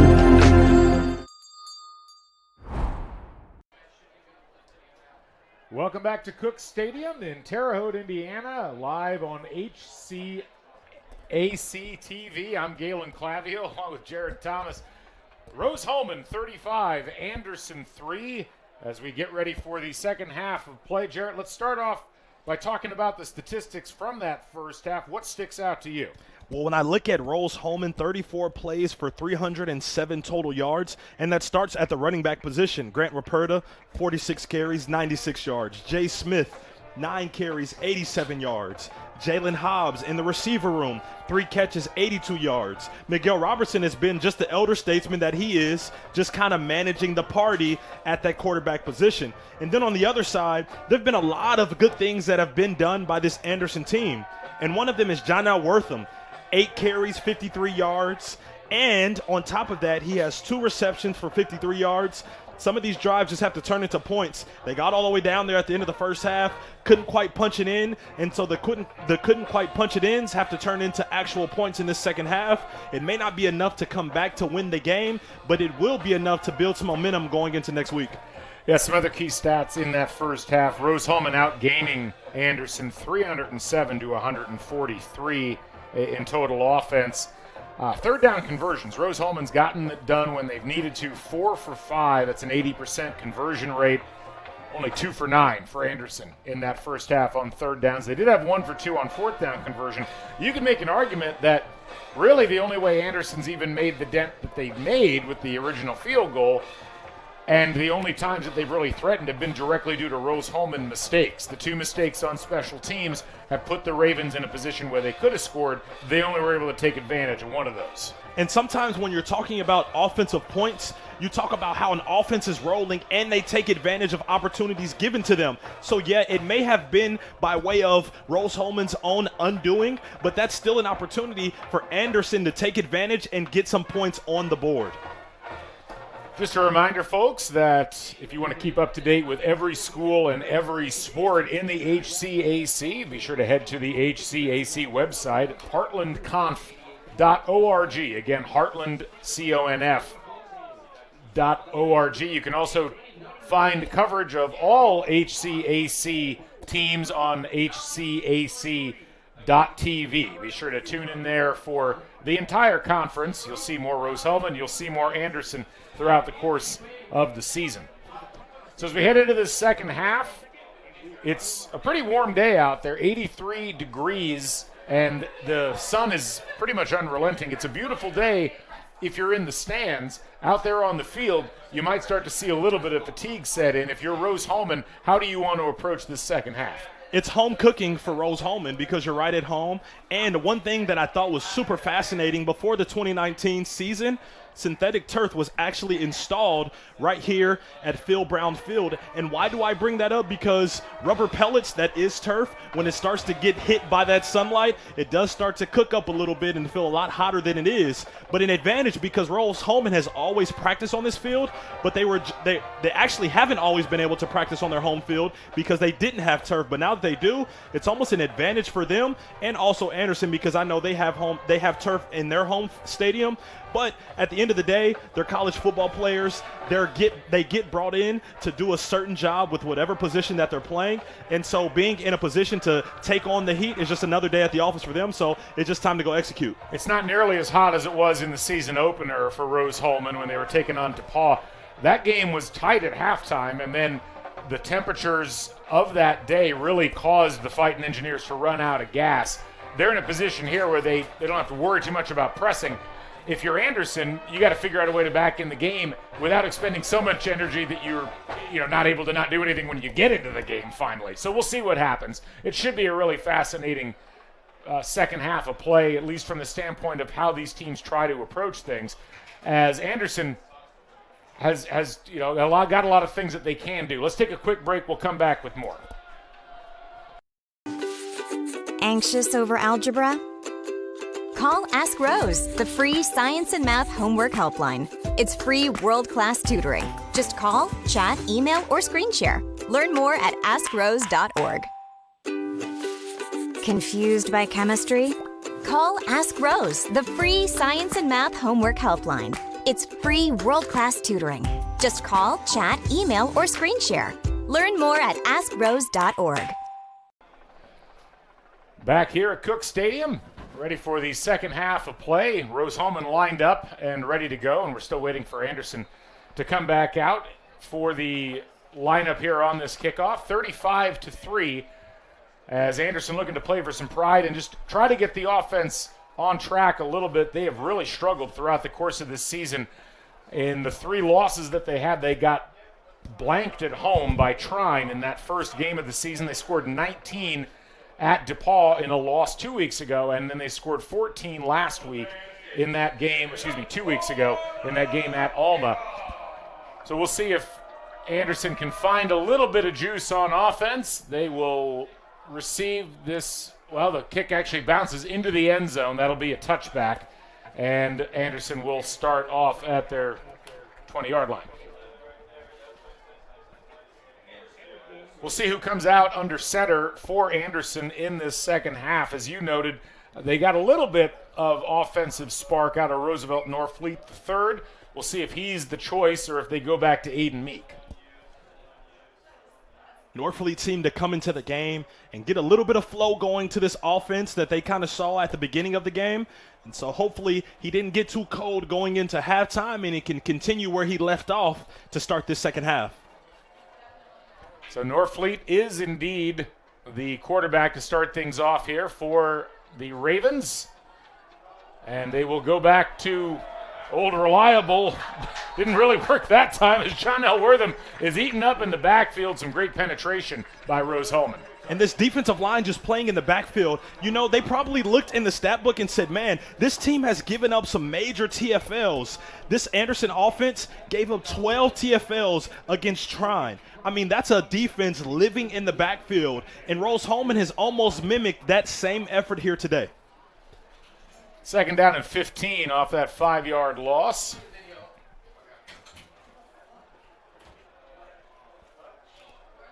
And it'll be Norfleet setting his team with Wortham in the backfield. And that's a false start. That on 71, Josiah Hardy, the right tackle, has just got a little too much of a head start on the play, but another self-inflicted penalty there for Anderson. As an offensive lineman, anytime you go too early, it's your team, the opposing team, and everyone in the stands just looking at you like, just a little too quick. Clock continues to run.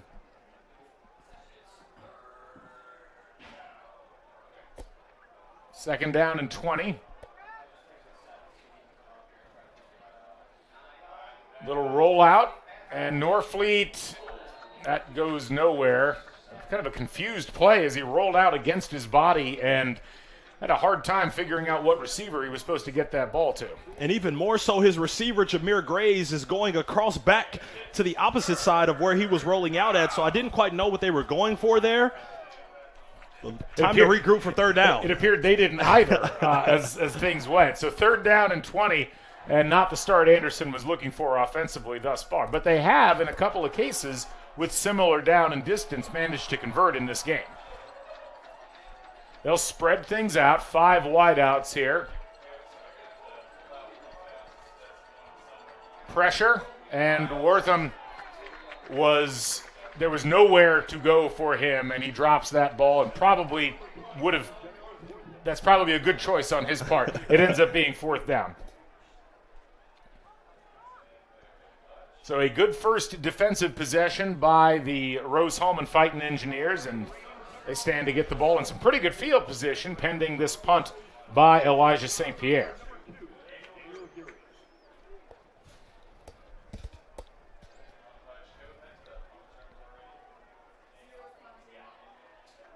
Snap back to St. Pierre and gets that one away. Trailing back is Hobbs, and he will try to outrun the initial tacklers and does so to the 40, cuts back at the 30, and still on his feet, down to the 23-yard line. And a nice job there by Jalen Hobbs, redeeming himself a bit after some early special teams mistakes. And the redemption is what you want to see as a Rose-Hulman Fighting Engineer fan.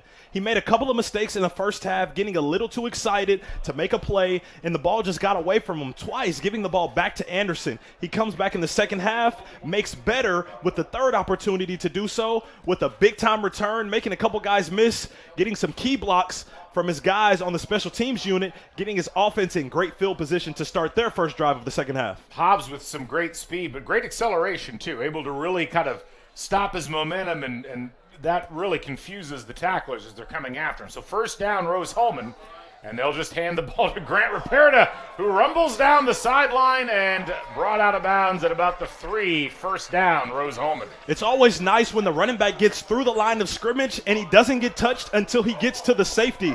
I wouldn't say that the offensive line did their job. I would say they did a phenomenal job of opening up that hole and allowing Grant to do the rest. It's right here. Follows his blocks, great job on the perimeter, and then he just doesn't get touched, almost gets out of it. But nonetheless, first and goal for Rose-Hulman. And a touchdown. Fighting Engineers as Grant Ruperta back in the end zone once again. And clinical by Rose-Hulman on those 2 running plays as they're just getting blocks all over Anderson's defense very easily down the field on those 2 plays. I couldn't even get out of my last point before Grant said, I'm going to get into the end zone once again. And that's just another credit to this backfield for Rose-Hulman getting the job done once again. Extra point on its way, and it's good. We'll be back after this. 42-3, Rose-Hulman leads.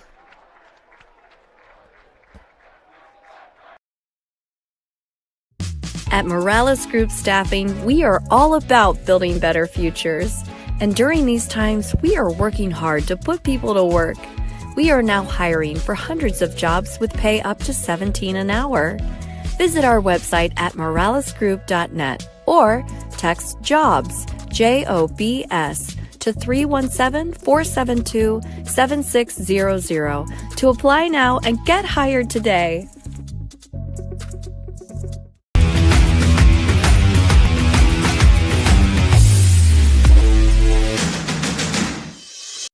We encourage you to follow us on Twitter at IndianaSRN. Find upcoming games, video highlights, and much more. Follow us now at IndianaSRN.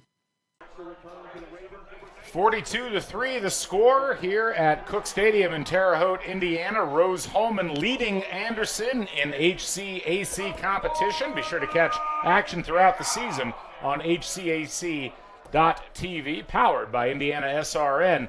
Kickoff as Anderson will let this one go into the end zone, and they will down it. Probably a smart move there by Julian Holguin. Anderson will take over after the touchback. And the touchback came a little bit after this Rose-Hulman student section got the crowd going with as many push-ups as they've scored points today. So as the Rose-Hulman offense scores more, someone's going to get tired down there upper body-wise. Well, look, if you can win and get good physical fitness out of it, you're doing all right for yourself.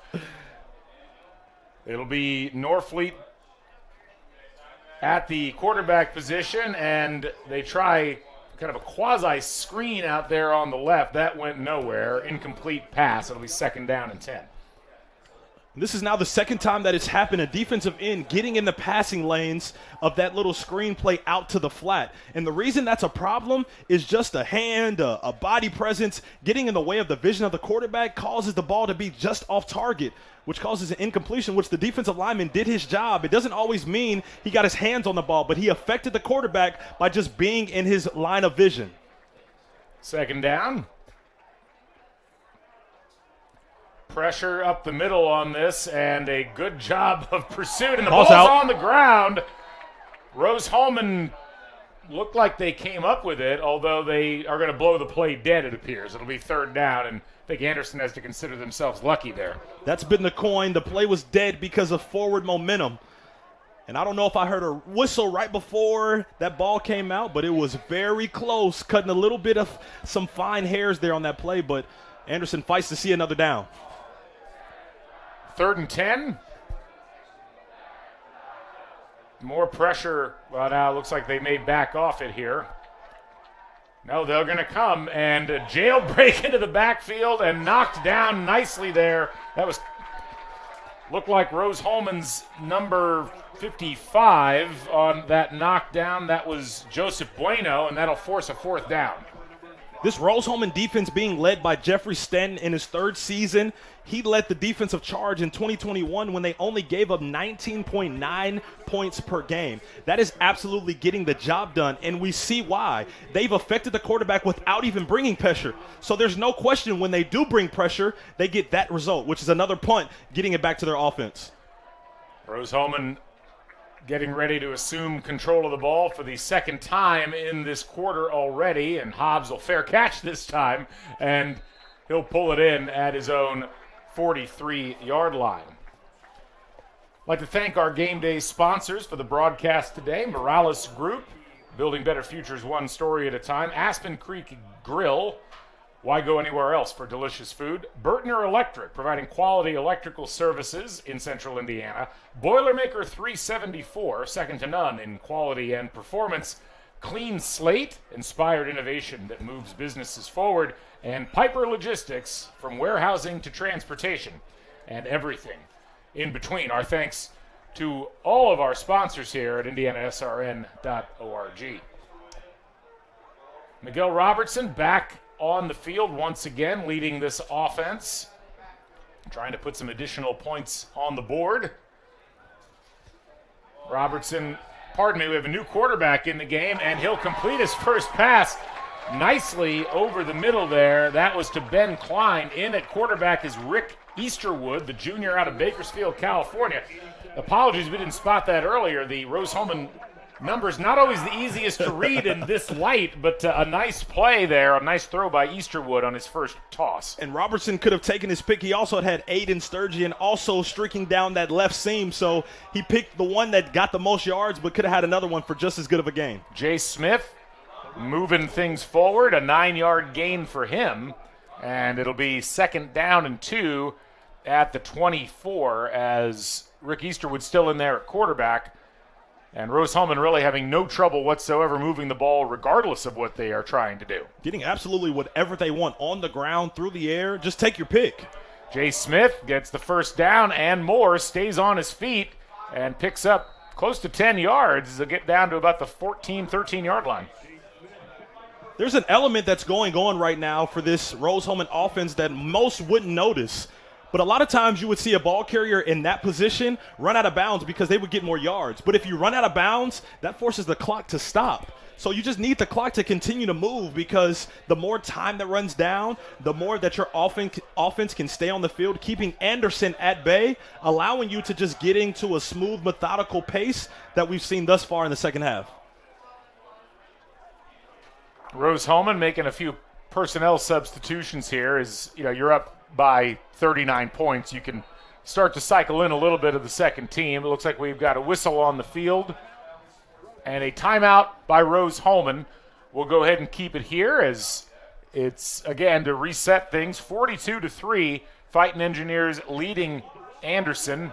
And just to give you a check of scores from around Division III, quite a lot of action going on. North Central, the number 1 team in the country, leading 42-14 at number 10 Wheaton. Mount Union has opened up a little bit of a lead now at the beginning of the second half. They lead Ohio Northern 14-0. Mount Union second in the country. Coe College leading third-ranked Wartburg 21-14. 9:40 left in the third quarter of that game. Wisconsin Whitewater, no problem so far with Wisconsin Oshkosh, up 23-0 in the third. A final from earlier, Trinity, number 5 in the country, knocks off Berry 46-37. And I want to make a correction from the quarterback called out early on this drive. It's actually number 12, Rick Easterwood Jr., the 6'3", 205 product out of Bakersfield, California. Yeah. And Easterwood with a nice little swing pass there to Smith. He gets brought down after just a couple yards, which, given how much Rose-Hulman has gained on some of these plays, feels like a little disappointment for them. But in these situations, you can start to mix in some play calls you don't normally run, get some live game practice with them. And everything is for the projection of what's to happen this season. You can't predict what injuries are going to take place in what room. You just want to prepare your guys, if you have the opportunity up 39, to do so. And so if you can get some other guys in, there may come a point in time in the season where you need those same guys to go in and maybe throw a crucial pass, or maybe stand in and take on a block on defense. You never really know how that pans out unless you get them live game reps, and that's what we're seeing from this Rose-Hulman team. Jay Smith on that last handoff picked up about 3, so it'll be 3rd down and 6 at the 9-yard line here for Rose-Hulman. Easterwood sends his tight end in motion, and he's going to throw into the end zone. Wide open, he overthrows Brandon Green. Easterwood's got to be kicking himself for that, as they don't get a lot easier than that type of throw. He was going for Brandon Green, but his tight end, Ben Klein, came over in motion, evened up his feet as if he was going to go block, set up the defender, slipped out, potentially for the touchdown pass, just missed him. So I'd look for Rose-Hulman to come back to that play call, because it was wide open the way they set it up right there. So Rose-Hulman going to send on the special teams unit and getting ready to try to fire this field goal through is Jonathan Oliger. Kick is up, and the kick bounces off the upright and out. So no points there for Rose-Hulman. We'll keep it here as the Fighting Engineers do not get any points out of that drive, and a little bit of a reprieve for Anderson. They desperately needed one, as you can tell the spirits are flagging a little bit on the Ravens sideline. Maybe that gives them a little bit of a boost going into the rest of this third quarter. And for a facet of the game that is really hard to do as a kicker is hit the goalpost. I'd have to say lately in football, kickers are sometimes making it look real easy. Yeah, the goalpost has been a key player in a lot of games over the course of not just college but also professional football here over the last few seasons. So Norfleet trying to get his team back underway again. He will fake the handoff and do a little quarterback draw and gets a decent amount of yards there. Picks up about 7, maybe 6. It'll be 2nd down. The Raven way is something that Coach Coddington for the Anderson Ravens talks about. It's to love one another first and foremost. It's an action word that means that you personally have to put that into action. Contagious positive energy, be all in, championship level standard. All of those things have to be at play right now because your backs are against the wall, but you have to show what your fabric of your identity as a team is by how you react in adversity. Almost a fumble there. I think it was picked up by Norfleet pretty quickly, but he ends up getting tackled behind the line for about a 1-yard loss. And so continuing to fight definitely builds character around what your team's identity is currently and what it will be. Because as I've said so many times today, this is a young team. They don't have it quite figured out right now. Freshman head coach, freshman from the standpoint, this is his first year as a head coach after spending 8 seasons with Concordia up in Michigan. So everyone's learning and everyone's trying to get a feel for what they need to do to be successful. And so they just have to continue to put in great effort and let the cards fall where they may. Anderson trying to pick up the first down. We'll throw out here to the side and completed, but short of the, well, I think they may actually give him the first down. A nice job there by Julian Holguin to get just enough yardage for the first down. That will indeed move the chains, and a little bit of sunshine for Anderson. They'll hurry up to the line of scrimmage for this first down.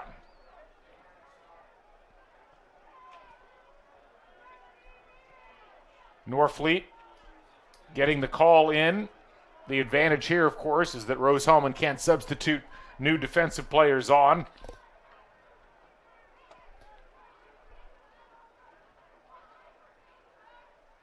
Now Norfleet fakes the pass and then tries to connect with number 3 there, Jameer Grays, but it bounces off his hands incomplete, so 2nd down and 10. And the Anderson offense is taking advantage of a look-at-me type of scenario. Look at me, all it means is the quarterback is going to come up and give a dummy count. That's why you saw him signal for the clap. He just wants to see if the defense is going to give away what they're going to do. And then the quarterback actually looks at me being the coach, giving the signal to give a better play. They took advantage of it there. They just didn't quite come up with the execution. So Norfleet. And another false start. Looks like that one coming from number 10, Ted Lamson, as he got a little bit of a head start on the snap. So another false start for Anderson. I think their 4th of the game so far, and it'll be 2nd down and 15 now. And that is not a look-at-me situation when you jump off sides on the offensive side of the ball. They have to get that corrected. Norfleet will swing pass out to Wortham, and he will rumble down the field for close to first down yardage, tackled a couple of yards short. That's been one of the more reliable plays in their arsenal, getting Janelle Wortham the ball in space and letting him do some of the work. It's been the bright spot. So for this team to see some success moving forward, they have to hand the ball off to Wortham, and they have to get it to him outside of handing it off in the box as a receiver, because he's shown today that when he gets in the open field, he has the speed, but he also has the playmaking ability to make a couple guys miss and break some tackles. Norfleet, key 3rd down here for Anderson, 3rd and 3. He'll get under center, and he'll toss it to Wortham, and immediately eaten up by the Rose-Hulman defense. Almost the whole team back there making that tackle. It'll be 4th down. Trying to be a little bit sneaky there, that Anderson offense was, to catch him slipping. Try to come up with a little toss play to the left to get the first down, but Rose-Hulman was not fooled, and now punt unit is trotting onto the field. So Anderson will punt this one away, and again we'll have Jalen Hobbs back to receive. Always an adventure with Jalen. Very high risk, high reward in the special teams area so far for him.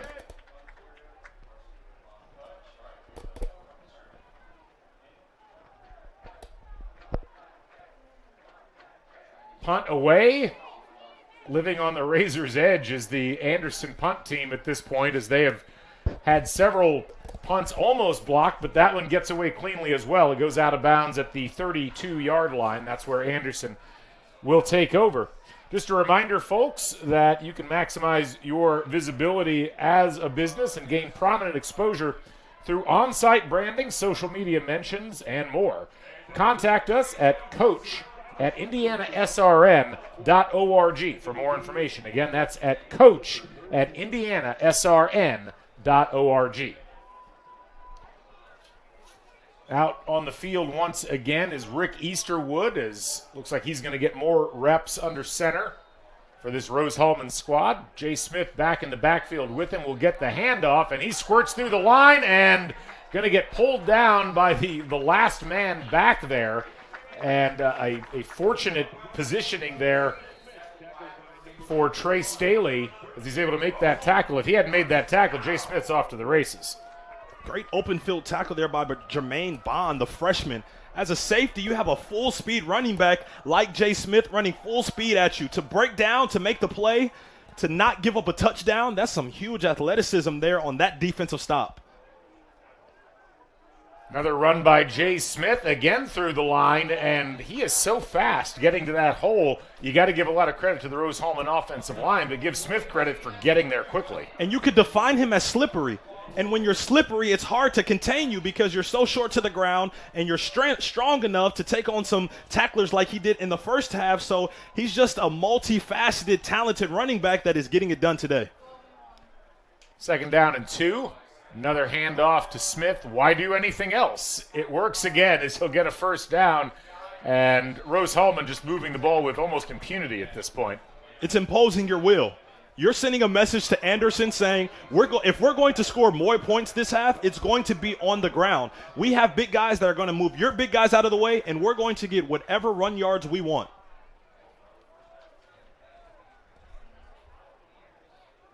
Easterwood getting the call in from the sideline. No huge rush here as Rose-Hulman just eating some time off the clock, already down under 5 minutes in this 3rd quarter.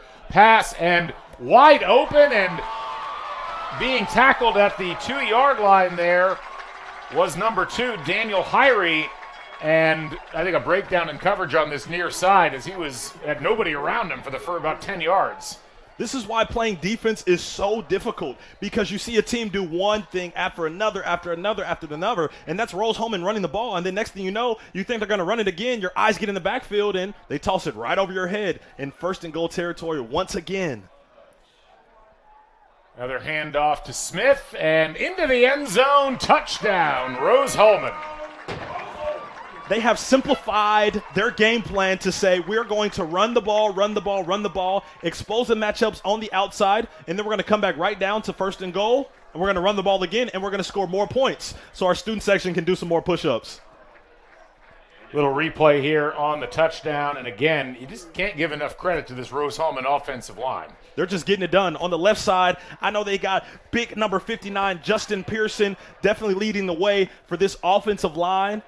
He and his brothers on the offensive line getting the job done, allowing this game to be put into their hands and take it over for the remainder of it. Yeah, Dylan Page, the left tackle, also in on the block there. Extra point is blocked and comes up short of the crossbar. So 48-3 the score, 4:16 left in the 3rd. Rose-Hulman leads Anderson. We'll take a break and come right back. My name is Brittany. A little thing I love about the Egg White Grill is the toasty English muffin. It's toasted perfectly. It's just a little crispy, but not like hard crispy, but just crispy enough that when you bite into it, everything is perfect. My name is Curtis, and I love the Egg White Grill because the egg itself, it's like soft and fluffy, like a pillow. I wouldn't eat my pillow, but I'd eat the Chick-fil-A breakfast egg white sandwich for sure. They say nice guys don't finish first. So maybe it's time to reconsider what it means to be first. It's about being your best, but knowing you could be even better. It's being present, but respectful of history. You sure you want to make that move? It's donating something more valuable than money. It's believing in yourself and something bigger.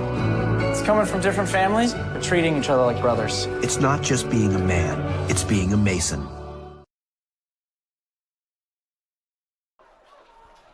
Welcome back to Cook Stadium. Rose-Hulman on their home turf on homecoming, giving their crowd something to cheer for. 48-3 with 4:16 left in this 3rd quarter of play. And the Fighting Engineers will kick off and into the end zone for another touchback. Anderson coming back out onto the field, and again, just looking for some small victories. They got a little bit of momentum on that last drive, picked up a 1st down. Having a hard time sustaining beyond that, however. Talk about being opportunistic. That just means you have to take advantage of whatever is presented to you. So we see an Anderson team not taking advantage of the gifts they were giving by way of field position in this game. Now the field position hasn't been so great, and the opportunities to make great plays just hasn't been very high. So now they have to do it the hard way, which is marching a lot longer part of the field just to get points, and they haven't done it so far here in the 2nd half. They start this drive off at the 25, and one of the big storylines has been the pressure Rose-Hulman's applied on their defensive line. There's a throw by Norfleet, and immediately taken down there is number 1. That is, I believe, Dietrich Johnson. He is met immediately, no gain. When the protection isn't quite holding up, you have to do what Anderson has been doing, and that's moving the pocket. But sometimes when you move the pocket, the quarterback gets his back turned to the defense. So while the defense is in pursuit, as soon as he turns around, the throw is even more rushed than it was had he been in the pocket. So just not any great options to go to in the pass game right now for Anderson. 2nd down and 10. Norfleet pressured, gets away from that, and he'll tuck and run and pick up about 6. Good decision by Norfleet, as there was nobody open. Take what you can get. Don't get greedy and start trying to make miraculous plays just because you're down 45 points right now. You still have to operate within the confines of what your game plan is, and that's to make plays by whatever is presented to you. And there it was to put the ball down and get what you can get on the ground.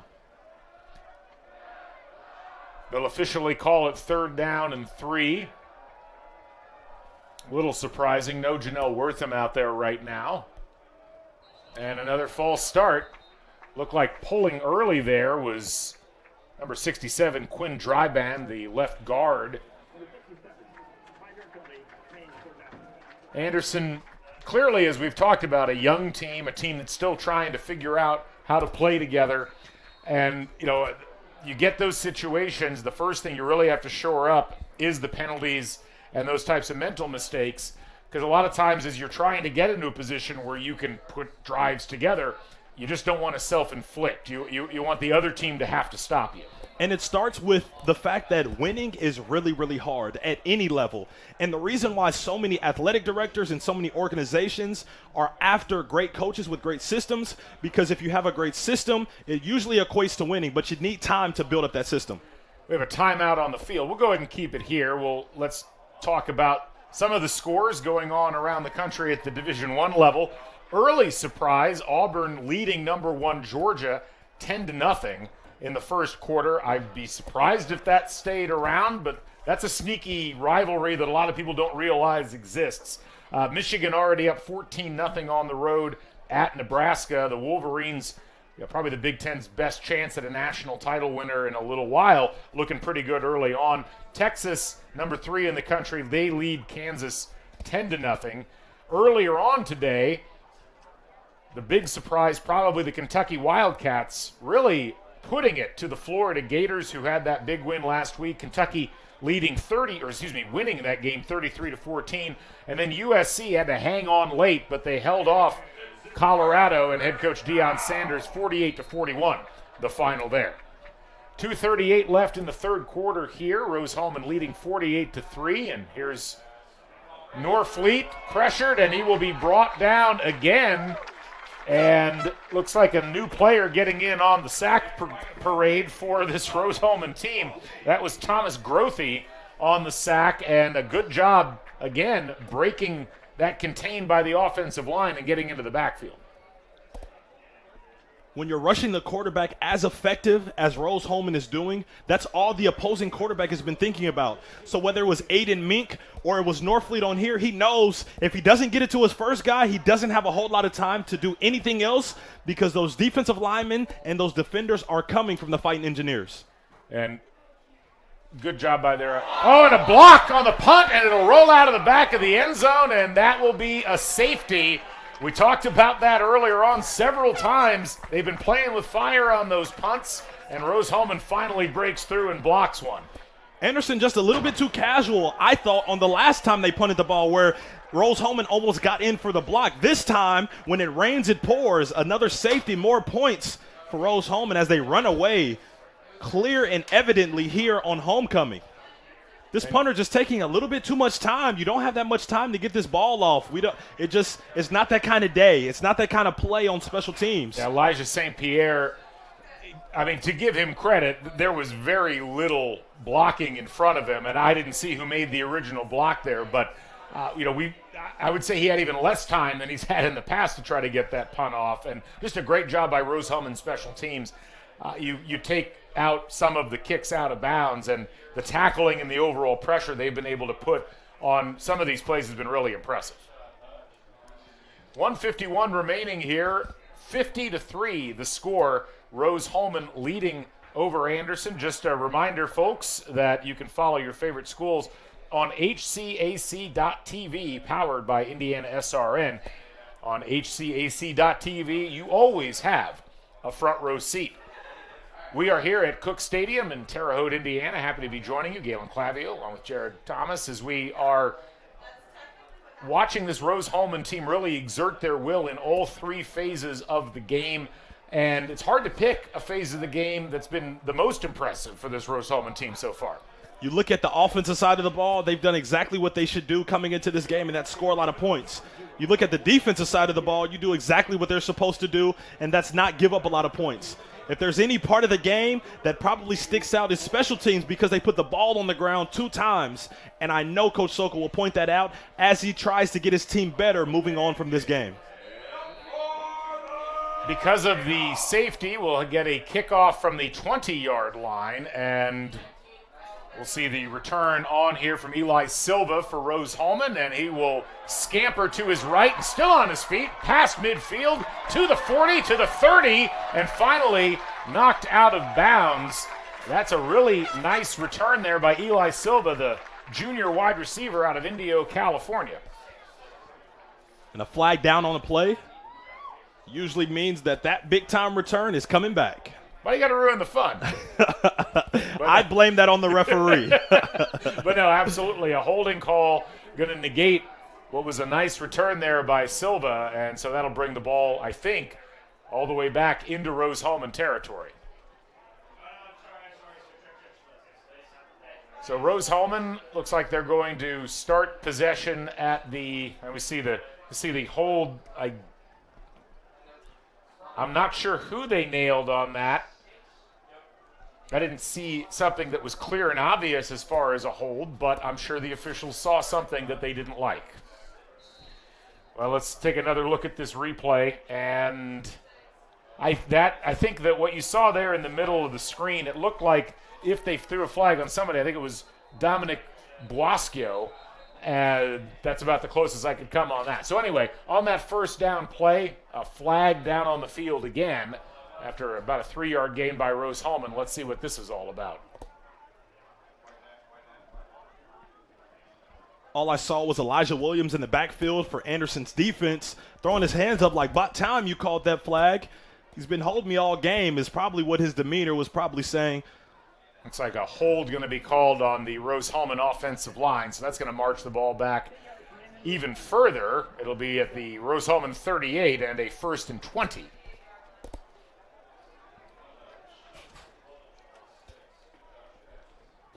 Fighting Engineers with their second-string quarterback under center, Rick Easterwood.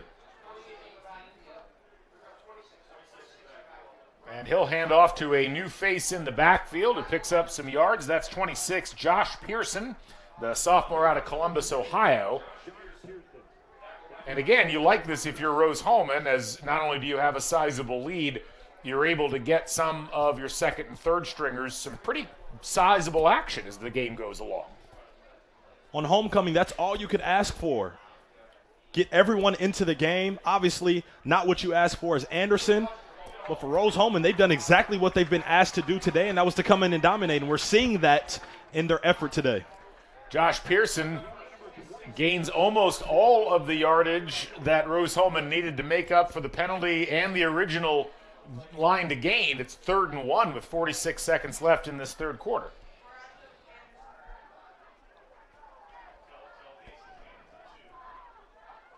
Easterwood sets a man in motion, and he'll go ahead and hand it off to Pearson once again. Easily gets the first down and a few yards more down to the 39. And a flag down. And it looks like some extracurricular activity there after the play was over, right around where the man was tackled. I think they may have nailed Connor Essick, the linebacker, for something there, but we'll see. Yeah, unsportsmanlike On number 2, that is indeed Connor Essick, the sophomore out of Columbus, Indiana. And bad goes to worse here for Anderson as they go from their defense having a 1st and 20 in front of them to now Rose-Hulman having the ball in a threatening position yet again. Sometimes it's par for the course when your team is getting dominated like Anderson is today. You want to show that you have a backbone a little bit, and you hear a little bit of disrespect coming from Rose-Hulman. Got to stand up for your guys, but sometimes you go a little bit too far and cost your team 15 yards on top of what has already been an avalanche effect so far in the second half. Clock running once again as we wind down this third quarter of play. Another handoff to Josh Pearson, and he'll be tackled just shy of going out of bounds inside the 20, and that's going to wrap it up for the third quarter of play. It's not close, folks. 50-3, Rose-Hulman leads. We'll take a break and come back with more. My name is Brittany. A little thing I love about the Egg White Grill is the toasty English muffin. It's toasted.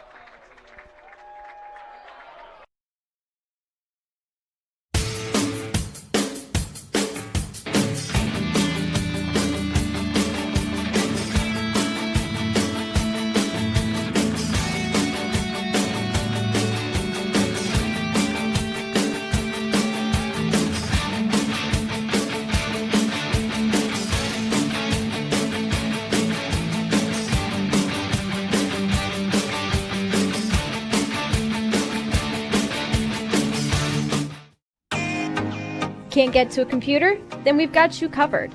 Just go to the IndianaSRN app and stay up to date with all of your favorite teams. You can watch live coverage or relive the experience with our on-demand service.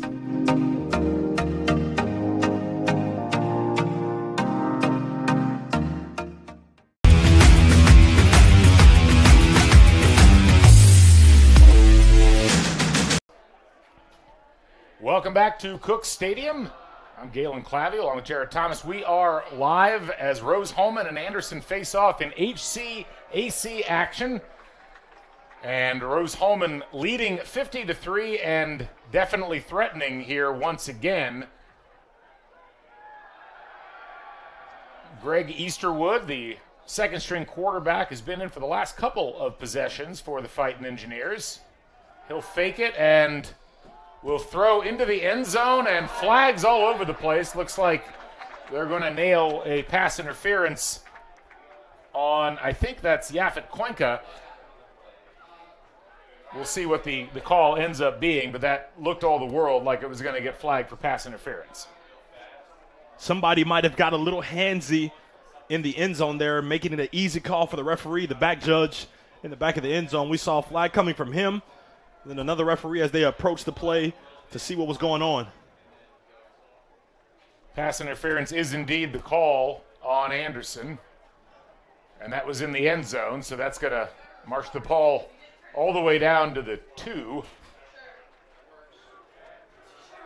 I guess they're going to put it at the 3-yard line. So 14:56 left in this game. And we'll see what Rose-Hulman chooses to do down here at the goal line. Bryce Chen in at wide receiver out there on the far side, a new face in the game. Hand off to Pearson. He's met by a wall of tacklers and is brought down short of the goal line. The reason things have to turn around for this Anderson team is because Coach Coddington is an Anderson grad, class of 2014. Defensive coordinator Chad Montgomery is actually part of a Hall of Fame team from 1993, the only undefeated season in program history. And he's actually turned some programs around everywhere he's been. Anytime they've had a losing record, he's always turned it around 2 years or so after he's gotten there. So you have to believe that things are going to turn around, hopefully after they get it together on defense, but eventually at some point as Rose-Hulman goes in for another score, adding on to a 50-plus point effort here today. Easy touchdown there for Josh Pearson. He deserved that after the work he turned in on that drive. Sophomore out of Columbus, Ohio, getting the job done, and you can see here on the replay, does a nice job of getting behind his left guard there and finding his way into the end zone. Justin Pearson helping to lead the way on that one. Extra point is up, and that one is good. We'll take a break. 57-3, Rose-Hulman leading Anderson. We'll be right back.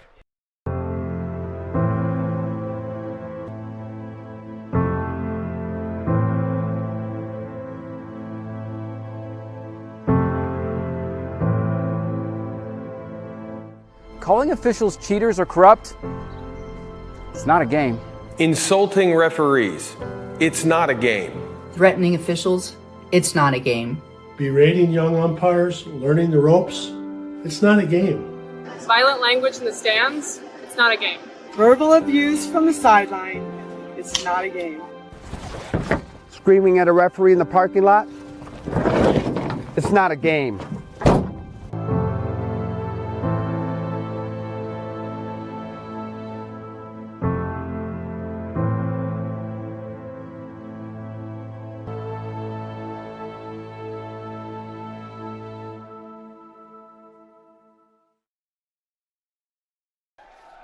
Welcome back to Cook Stadium. Rose-Hulman all over Anderson in this game. 14:23 left in the contest. It's 57-3. And the Fighting Engineers getting ready to kick off. Beautiful day out here for homecoming at Rose-Hulman. And that ball will bounce into the end zone for a touchback. So Anderson will take over at the 25-yard line. Statistical update for you. Rose-Hulman really putting a hurting on Anderson right now. 525 total offense yards for Rose-Hulman, only 155 for Anderson. And a lot of the damage is being done on the ground. 2 rushers for the Fighting Engineers with over 100 yards. Grant Roberto, 173 yards. Jay Smith, 136 yards. 5 touchdowns between them. Coming into this game, quarterback Miguel Robertson, last game through for 211 yards. Not probably his best game. The game before that, 290 yards. First game of the season, 202 yards. Great offensive output by him at the quarterback position, but he hasn't really had to do much today. And sometimes you need your quarterback to do that because you see, could your team win in other ways besides airing it out? They've checked that box here today. Nice little backwards pass to Janelle Wortham. That has been the most effective play consistently for Anderson throughout the course of this game. And Wortham has been a bright spot for this team. Prior to that run, he had 65 total yards that he'd gained, 58 net, as well as catching about 53 yards through the air. He'll rumble forward again here and pick up first down yardage and a little bit more.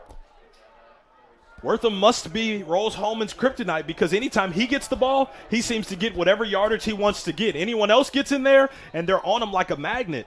So I think for Anderson, Wortham has to stay in the rest of this contest. I'm actually a little surprised we didn't see him more on the last few drives, although can certainly understand, given that he's been the workhorse for this Anderson team, that he might have needed a breather or two. And he's no longer on the field as Anderson brings in the substitute Marcaine Taylor, and flag down. I can't tell at this point whether that was a false start or whether that was encroachment.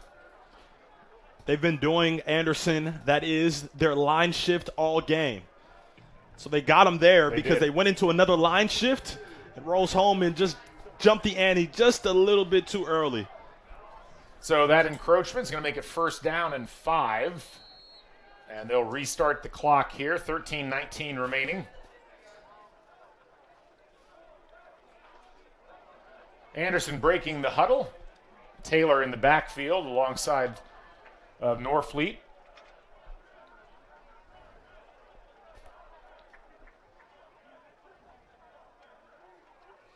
And a quick toss coming here on the edge and being taken down pretty heavily there, number 7, that's Julian Holguin. And a nice job on pursuit there by Rose-Hulman. Like several players in on that tackle, including some players that have not played yet. Looked like Antonio Barnes in as the primary on that tackle alongside Conlon Moore. So 2nd down and 2, 3-yard gain on that play.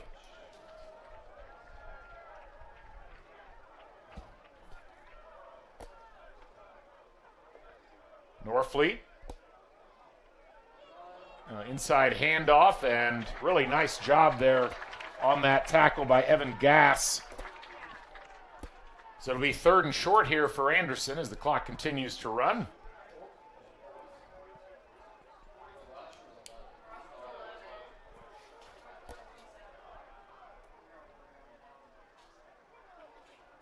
trying to hard count there, and they're not able to draw Rose-Hulman off.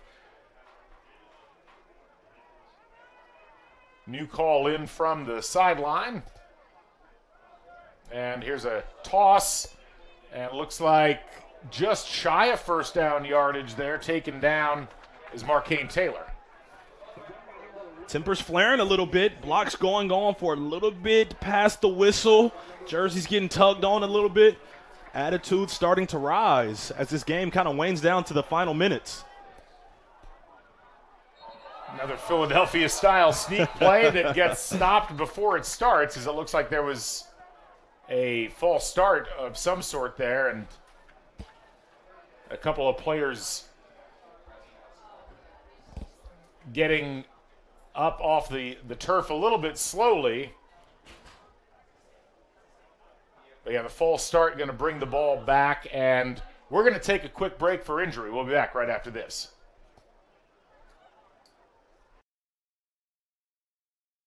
From warehousing to transportation and everything in between, Piper Logistics does it all.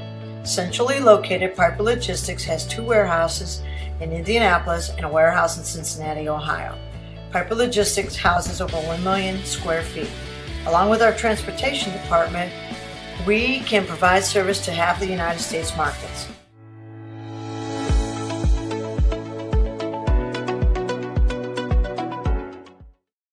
We encourage you to subscribe to our YouTube channel, IndianaSRN.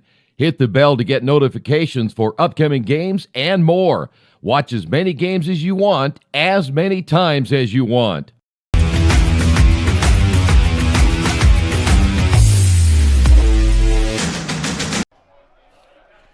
Back for 4th down and 6. Norfleet throws to nobody as a miscommunication on what that route was supposed to be. I think there was supposed to be a hitch. It ends up being a fly pattern, but it's incomplete, and Rose-Hulman will take over. It seems like that was predicated on whatever coverage they got from the DB. So if he got too close, just stop in your tracks, and I'll put it right on you. And I don't think the receiver got that communication, which is why Norfleet kind of threw his hands up with the MJ shrug, like, what's going on? Unfortunate for Anderson, as that drive had a little bit of promise going, but they'll turn the ball over on downs once again, and we'll see Rose-Hulman's offense come back out onto the field for another attempt at scoring some points. At this point, if you're Anderson, you're hoping that you can keep from surrendering 60 or more points in this game, because you've surrendered 60 or more points in all 3 games that you've played up to this point, and you're right on the borderline here. And it actually hasn't had to be this way. They had some opportunities to do some points, get some points on the board, to get a couple stops. They just allowed the game to get away from them a little too early, and it just took the life out of them well before they could even get it back. Run there by Rose-Hulman's number 41. That's Harrison White, who is not listed even as a running back on the depth chart. He's listed as a defensive back. So good for him. He's getting some carries. 2nd down run, and nothing doing there. Rick Easterwood still in at quarterback. 3rd and 11 here at the 50-yard line. And now whistles are blowing, and timeout on the field, and we'll take one ourselves.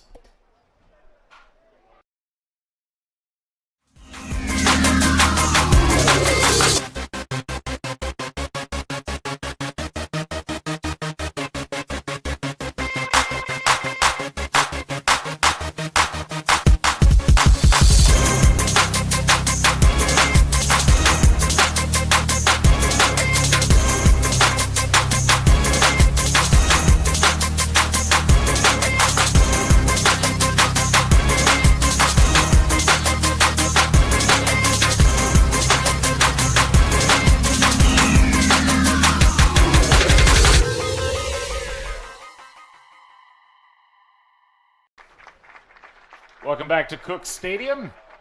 We took a brief break there for an injury timeout. That was Carlos Alarcon Solano, who had a fumble recovery earlier on special teams in this game. Fortunately, he was able to get back up to his feet and walk off under his own power. Still 3rd and 11 here. Rose-Hulman at midfield.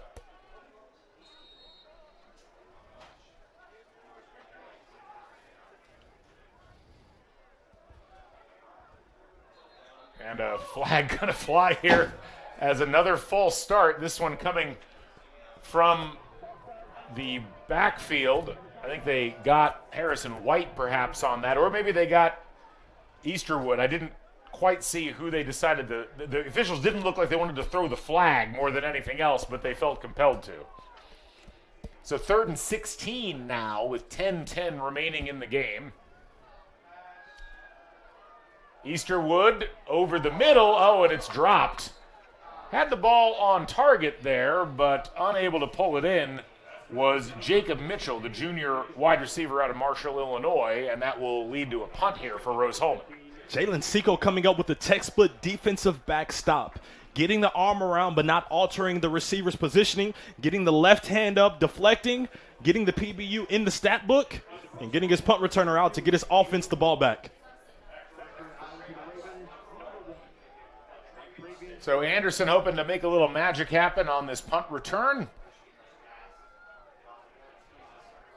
Looks like Montravian Stanley deep for this, and the punt is away, end over end, and that'll bounce short. And going to be downed there by, looks like William Pitchford. We'll keep it here, 9:55 left in this contest. Just a reminder, folks, that in the HCAC academic conference, they take academics very seriously here in the Heartland.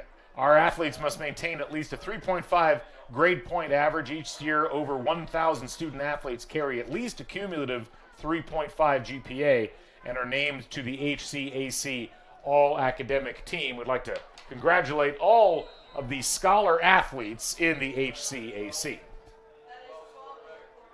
New quarterback in for Anderson. This is Jacob McCloskey, and not a good way to start as he coughs the ball up on the snap, and Rose-Hulman going to take over on that turnover. Some things that become so complicated are just head scratchers. And that's exactly what this Anderson staff is doing as their offense comes back on the sideline. How is it that the second or maybe third time we as the quarterback drop the snap? That's like the most basic thing that you probably don't even practice because it should be that much of a second nature. Wow. But just taking his eyes off the ball, and then the worst part, it gets compounded because then they lose the ball, giving it right back to Rose-Hulman, who can now eclipse that 60-point mark that you talked about a few minutes ago. And it's tough, too. Sometimes the snap is bad. The snap was not bad there. McCloskey just tried to do two things at once, and you got to get the ball into your hands first before you do anything else.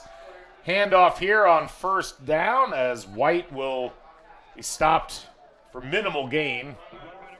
2nd down and 8 now at the 10.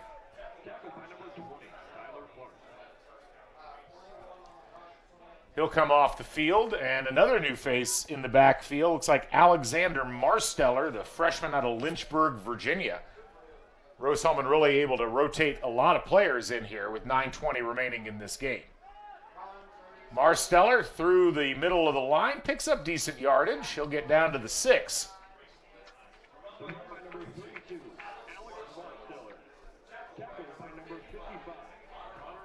As this clock continues to tick, Rose-Hulman being deliberate, as you would expect, and Anderson just trying to come up with some stops.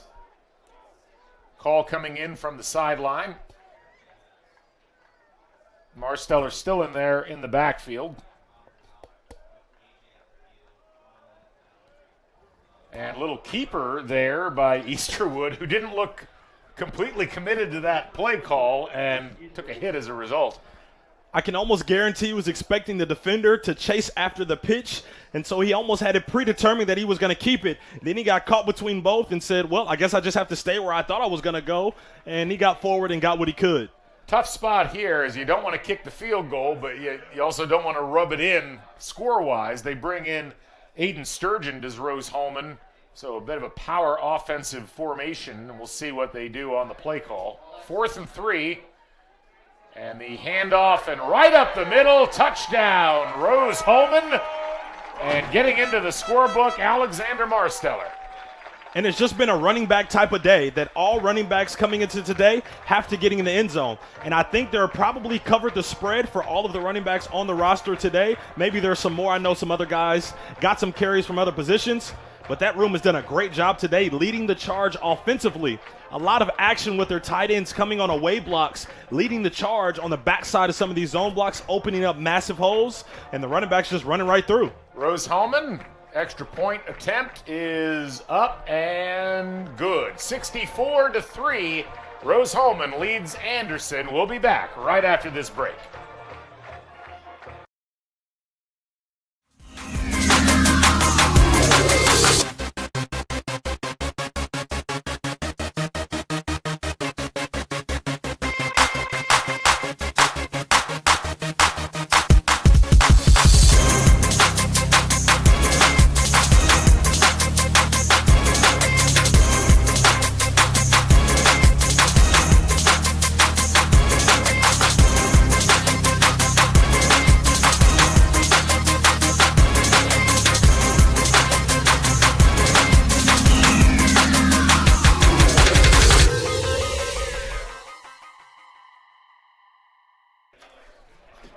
Back here on HCAC.TV, powered by IndianaSRN. I'm Galen Claudio along with Jared Thomas. This is HCAC football coverage.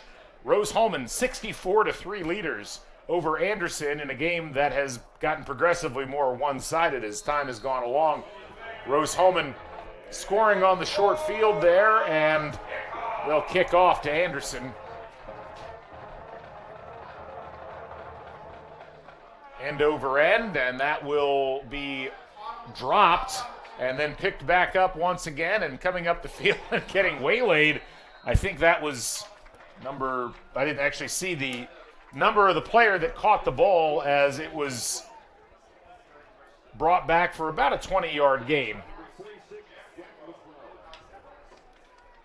Some struggles in various areas here, but a lot of what Anderson's struggling with at this point is just some of the basics of grabbing the ball, whether it's on the snap or coming in on the kickoff. That was a difficult one there, but they at least made a little bit of positive work out of that. It's the little things. If we talk about both teams, Rose-Hulman put a couple balls on the ground via special teams. They got it corrected, not allowing the little things to compound. It's almost like perpetually Anderson continues to mess up the little things. And when those things continue to be messed up, it just leads to more and more and more error that you have to get fixed, because if not, it's just going to continue to cost you games, points, and possessions. McCluskey tried the little swing pass there. It was dropped. It was close to being a lateral, but they rule that as a forward pass. So clock stops here with 7:55 to play in the game. Jacob McCluskey, my apologies, 6'2", 210 out of Susanville, California.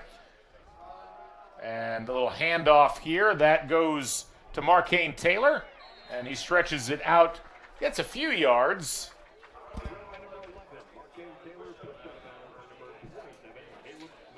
But runs out of bounds once again. Clock will continue to run because of the clock rules. Actually ends up with no gain on that, so 3rd and 10 at the 17.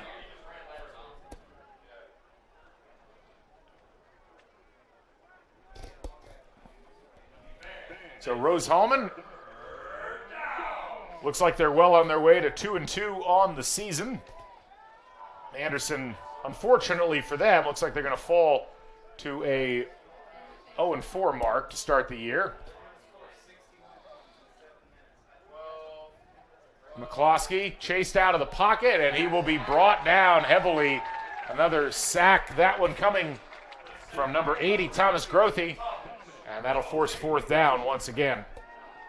Some interesting games coming up for both of these teams. Rose-Hulman will be back in action next week as they'll travel to Manchester. They'll be back home 2 weeks from now as they take on Bluffton. And we'll see the replay here of this. And just McCluskey, really no time to do anything on this play, and was flushed out and tried to make the most of it. Just really didn't know where to go with things. No open receivers at that point either. Didn't quite show the fortitude that it really wanted to run when he saw the play breaking down, so he just did the smart thing and just got down. Punt return, and a nice little nifty pair of moves there by Eli Silva. for Rose-Hulman. He'll be tackled at the 35-yard line. For this Anderson squad, a couple of games that I think they've got a chance to be more competitive in coming up. They host Franklin next week. They travel to Mount St. Joseph's the week after, and then they'll be back home taking on Defiance. So Anderson, I think at this point, some good pieces out there that we've seen. Obviously, we've liked what we've seen out of Janelle Wortham. The quarterback situation, I think they're going to have to go back to the drawing board a bit as far as trying to get the ball out a little bit faster, but they've got some opponents that they might be able to do that against coming up. And for Anderson, sometimes you have to benefit off of the 2-quarterback system or the 3-quarterback system, riding the hot hand. Maybe you don't have a guy that can take the reins and take control of the program and lead it in the right direction at the quarterback position. And that's okay. There's nothing that says you have to have that, because if you find success with multiple, then that's what you need to do to win games. New quarterback in for Rose-Hulman is Brock Ebright, freshman out of Eaton, Ohio. 5:57 left in this one. And hand off to another new face in the game. This is Joseph Alexian, freshman out of Chester, New Jersey. Brock Ebright, number 9 for Rose-Hulman, the 3rd quarterback getting in on the action against Anderson here today. 3rd down and 7.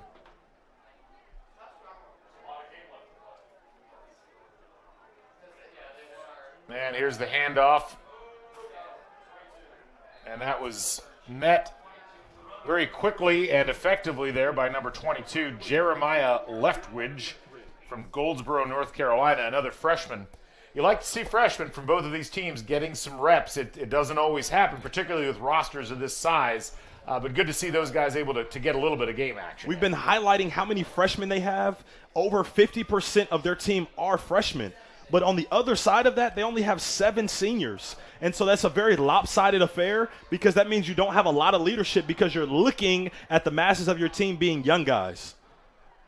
4th down and a throw off to the left side, and it's going to be broken up nicely there. That was number 16, Ladarius McGregor, on the pass breakup, as we saw Ebright trying to hook up there with, I believe, Jacob Mitchell, the wide receiver. You can see him on the screen there.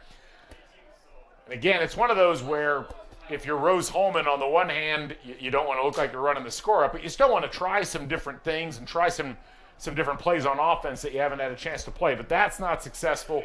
Anderson turns Rose-Hulman over on downs. And Rose-Hulman has shown sportsmanship. They're not airing it out, passing the ball every play. But if you get huge chunk plays and score touchdowns by running the ball, what do you want them to exactly do? So I don't think it's poor sportsmanship, not that you were insinuating that, but I do think there is a level of, okay, it's time for Anderson to ball up a little bit and show a little bit of pride to not allow a team to go for 70-plus points on them.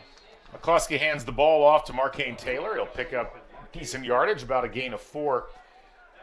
This series hasn't really been close over the course of the last decade. We're still a ways away from the biggest win for Rose-Hulman in recent past. That was back in 2015. Rose-Hulman won that game 81-13. So you got that going for you, at least if you're Anderson. You've been able to keep Rose-Hulman more under wraps than they were that day. And maybe scoring 70 points is the new norm in football. We saw the Miami Dolphins do it at the NFL level. So I guess if they're doing it at the biggest stage, then we can do it here. If that happens again this season or next, I'm buying you dinner. Swing pass here to Taylor, and he will scramble for 1st down yardage. Nice run there. He'll go out of bounds at the 46-yard line. So when you get that phone call from a 317 number, just know that it already happened, and I'll just call you and let you know where we should go. Just in the NFL, not at the college level. So, no, that was a remarkable game by the Miami Dolphins last week. You just don't see that very often. I think the last time a team scored that many points in the NFL was the late 1960s. And, 1966 to be exact. Thank you. That offense definitely – there's more advantages now than there ever have been for offensive football, and that seems to be what the fans want. 1st down, handoff to Taylor, and he'll, again, get some good yardage. A lot of fresh faces in the game for Rose-Hulman defensively. We got Ethan Speece out there, the freshman out of Nashville, Indiana, on the defensive line. Eric Billups, the sophomore out of Ashland, Kentucky, out there at the linebacker position. Got number 64, Landon Worstel, freshman out of Bicknell, Indiana, just down the road from here in Terre Haute, So a lot of young guys on both sides of the ball getting some action here in HCAC conference play. McCloskey looking down the field, and he'll tuck and run and gets waylaid and loses the football, but they're going to say he was down. That's why you slide on those plays, is he really took a punishing hit there. I think that was number 95, Jonathan Croker, the sophomore from New Mexico, on that tackle. It can get a little sticky between those tackles, so if you go in there, you better bring your hard hat and your lunch pail because you can get upended like McCloskey got there. A timeout going to be called by Rose-Hulman here, so we'll take a break and come back here from Cook Stadium.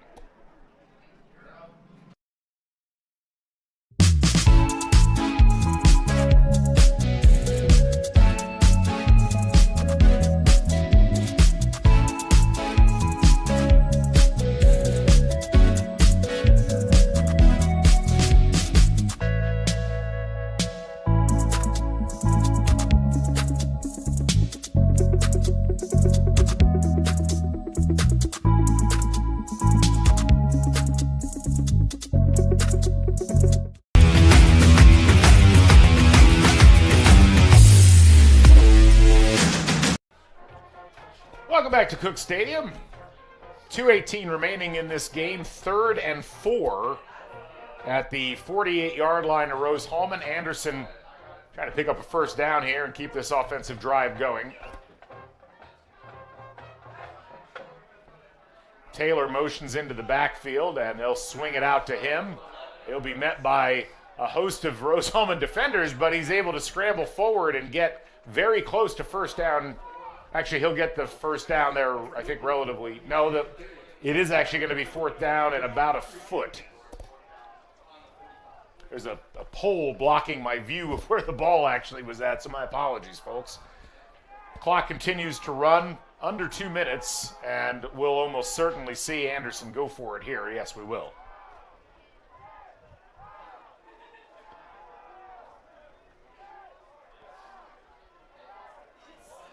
Ravens going to split 3 wide receivers out to the far side.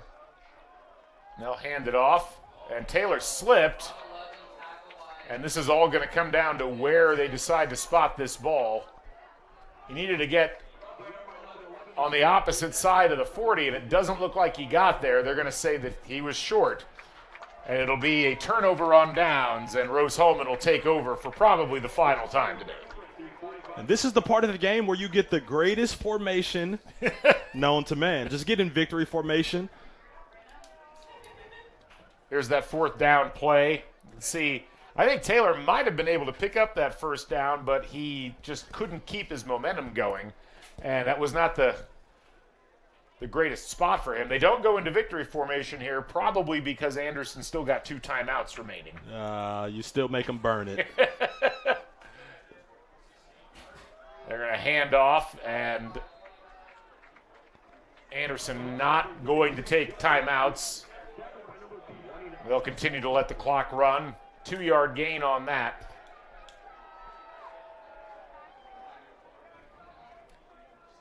Looks like a new quarterback in the game again for Rose-Hulman. This is... I'm actually not sure.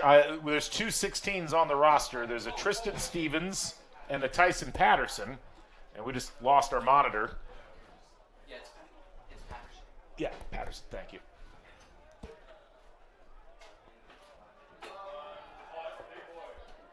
Well, we may not be on at all. If we're still on, folks, that is Tyson Patterson in at quarterback. Sorry about the loss of video, folks. A little bit of a technical issue here, but the clock continues to wind down. Under 30 seconds to play, and looks like that's going to do it as the play clock and the game clock are synced up. So that'll be the finish of things. Rose-Hulman going to win this game 64-3. They pick up their first win in HCAC conference play, and they get back to 500 on the season. What are your thoughts on what we just witnessed?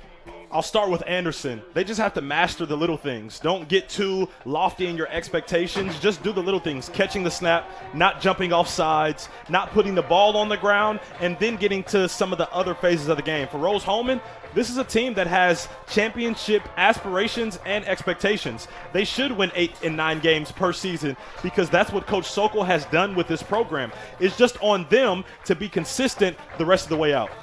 Rose-Hulman desperately needed that victory, and it may help to propel them to some greater things as they have really struggled over the last couple of weeks defensively, but a dominant effort here throughout, and they end up coming away with the victory sizably and decisively, and they will have some more confidence heading into their next slate of games. We'd like to thank all you folks for joining us here on HCAC.TV. Great to work with you as well, Jared. We'll look forward to doing so again in the future. Thanks to our entire production staff, and thanks to all you folks for tuning in throughout the course of the day. I'm Galen Clavio. I'd like to thank once again our game day sponsors, Morales Group, Aspen Creek Grill, Burtner Electric, Boilermaker 374, Clean Slate, and Piper Logistics. For all of us here at Cook Stadium, I'm Galen Clavio saying thanks once again. The final score, 64-3, Rose-Hulman wins. Be sure to tune in for future coverage on IndianaSRN.org. We'll catch you folks on the flip side. So long, everybody.